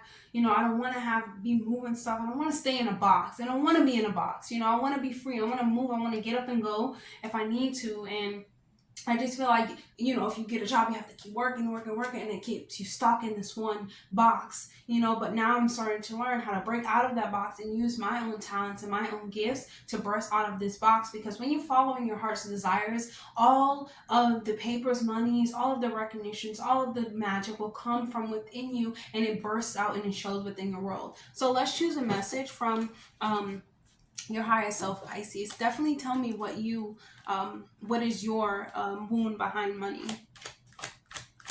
Okay, so Pisces, can I have a message for Pisces? Thank you. So here we have check your ego. That's really funny. That is really funny because, I mean, Pisces, during this time, you could be feeling as though, like, when Neptune is such a spiritual sign, and it's like for years and years and years, you've been feeling as all of, like, everything that has happened within that span of time, people come into spirituality, come into awareness. It is like you've been saying and thinking this for so long. So it's like, I already know this. Like, you're not telling me anything new. You're not telling me about anything. You know, the only thing that you probably have to deal with, Pisces, is like picking up on other people's like nonsense and it actually just affecting you, but you just coming back in alignment with like, oh, you know, I knew that I was right about that. They didn't really have to tell me. It's just like you just know these things. There's this connection to the divine that is undeniable, and it kind of makes you have this big ego, like the divine loves me, like God loves me, like Goddess loves me. And you know, it's just about checking your ego, because remember, we're all learning and growing throughout life, and people can have things that do help you and that do add to your character. I know for me, it was very hard for me to stay grounded within this realm. I constantly wanted to be in a, you know, in a spiritual realm. The others will call it an imagination now. Now everyone's like, yeah, you know, there's a spiritual realm, there's this. But just checking your ego, because we don't consciously, you know, we're not consciously aware of this, but everything that happens within, you know, the matrix or things of that nature, like Pisces rising, are not like really, you know, it's not really a surprise. It's kind of like, you know, you've been doing things to Mother Nature, you've been denying, you know, telling lies about what God is and all that nonsense. Of course, it's going to come back to bite you in the butt. But yeah, that's all I have for you, Pisces. I really hope that was helpful, and I really hope that you heard me, because I have my mic off, so I hope that you definitely heard me. And I'll see you guys in the next video. Definitely like, comment, and subscribe, please, and I'll see you guys. Bye, Pisces.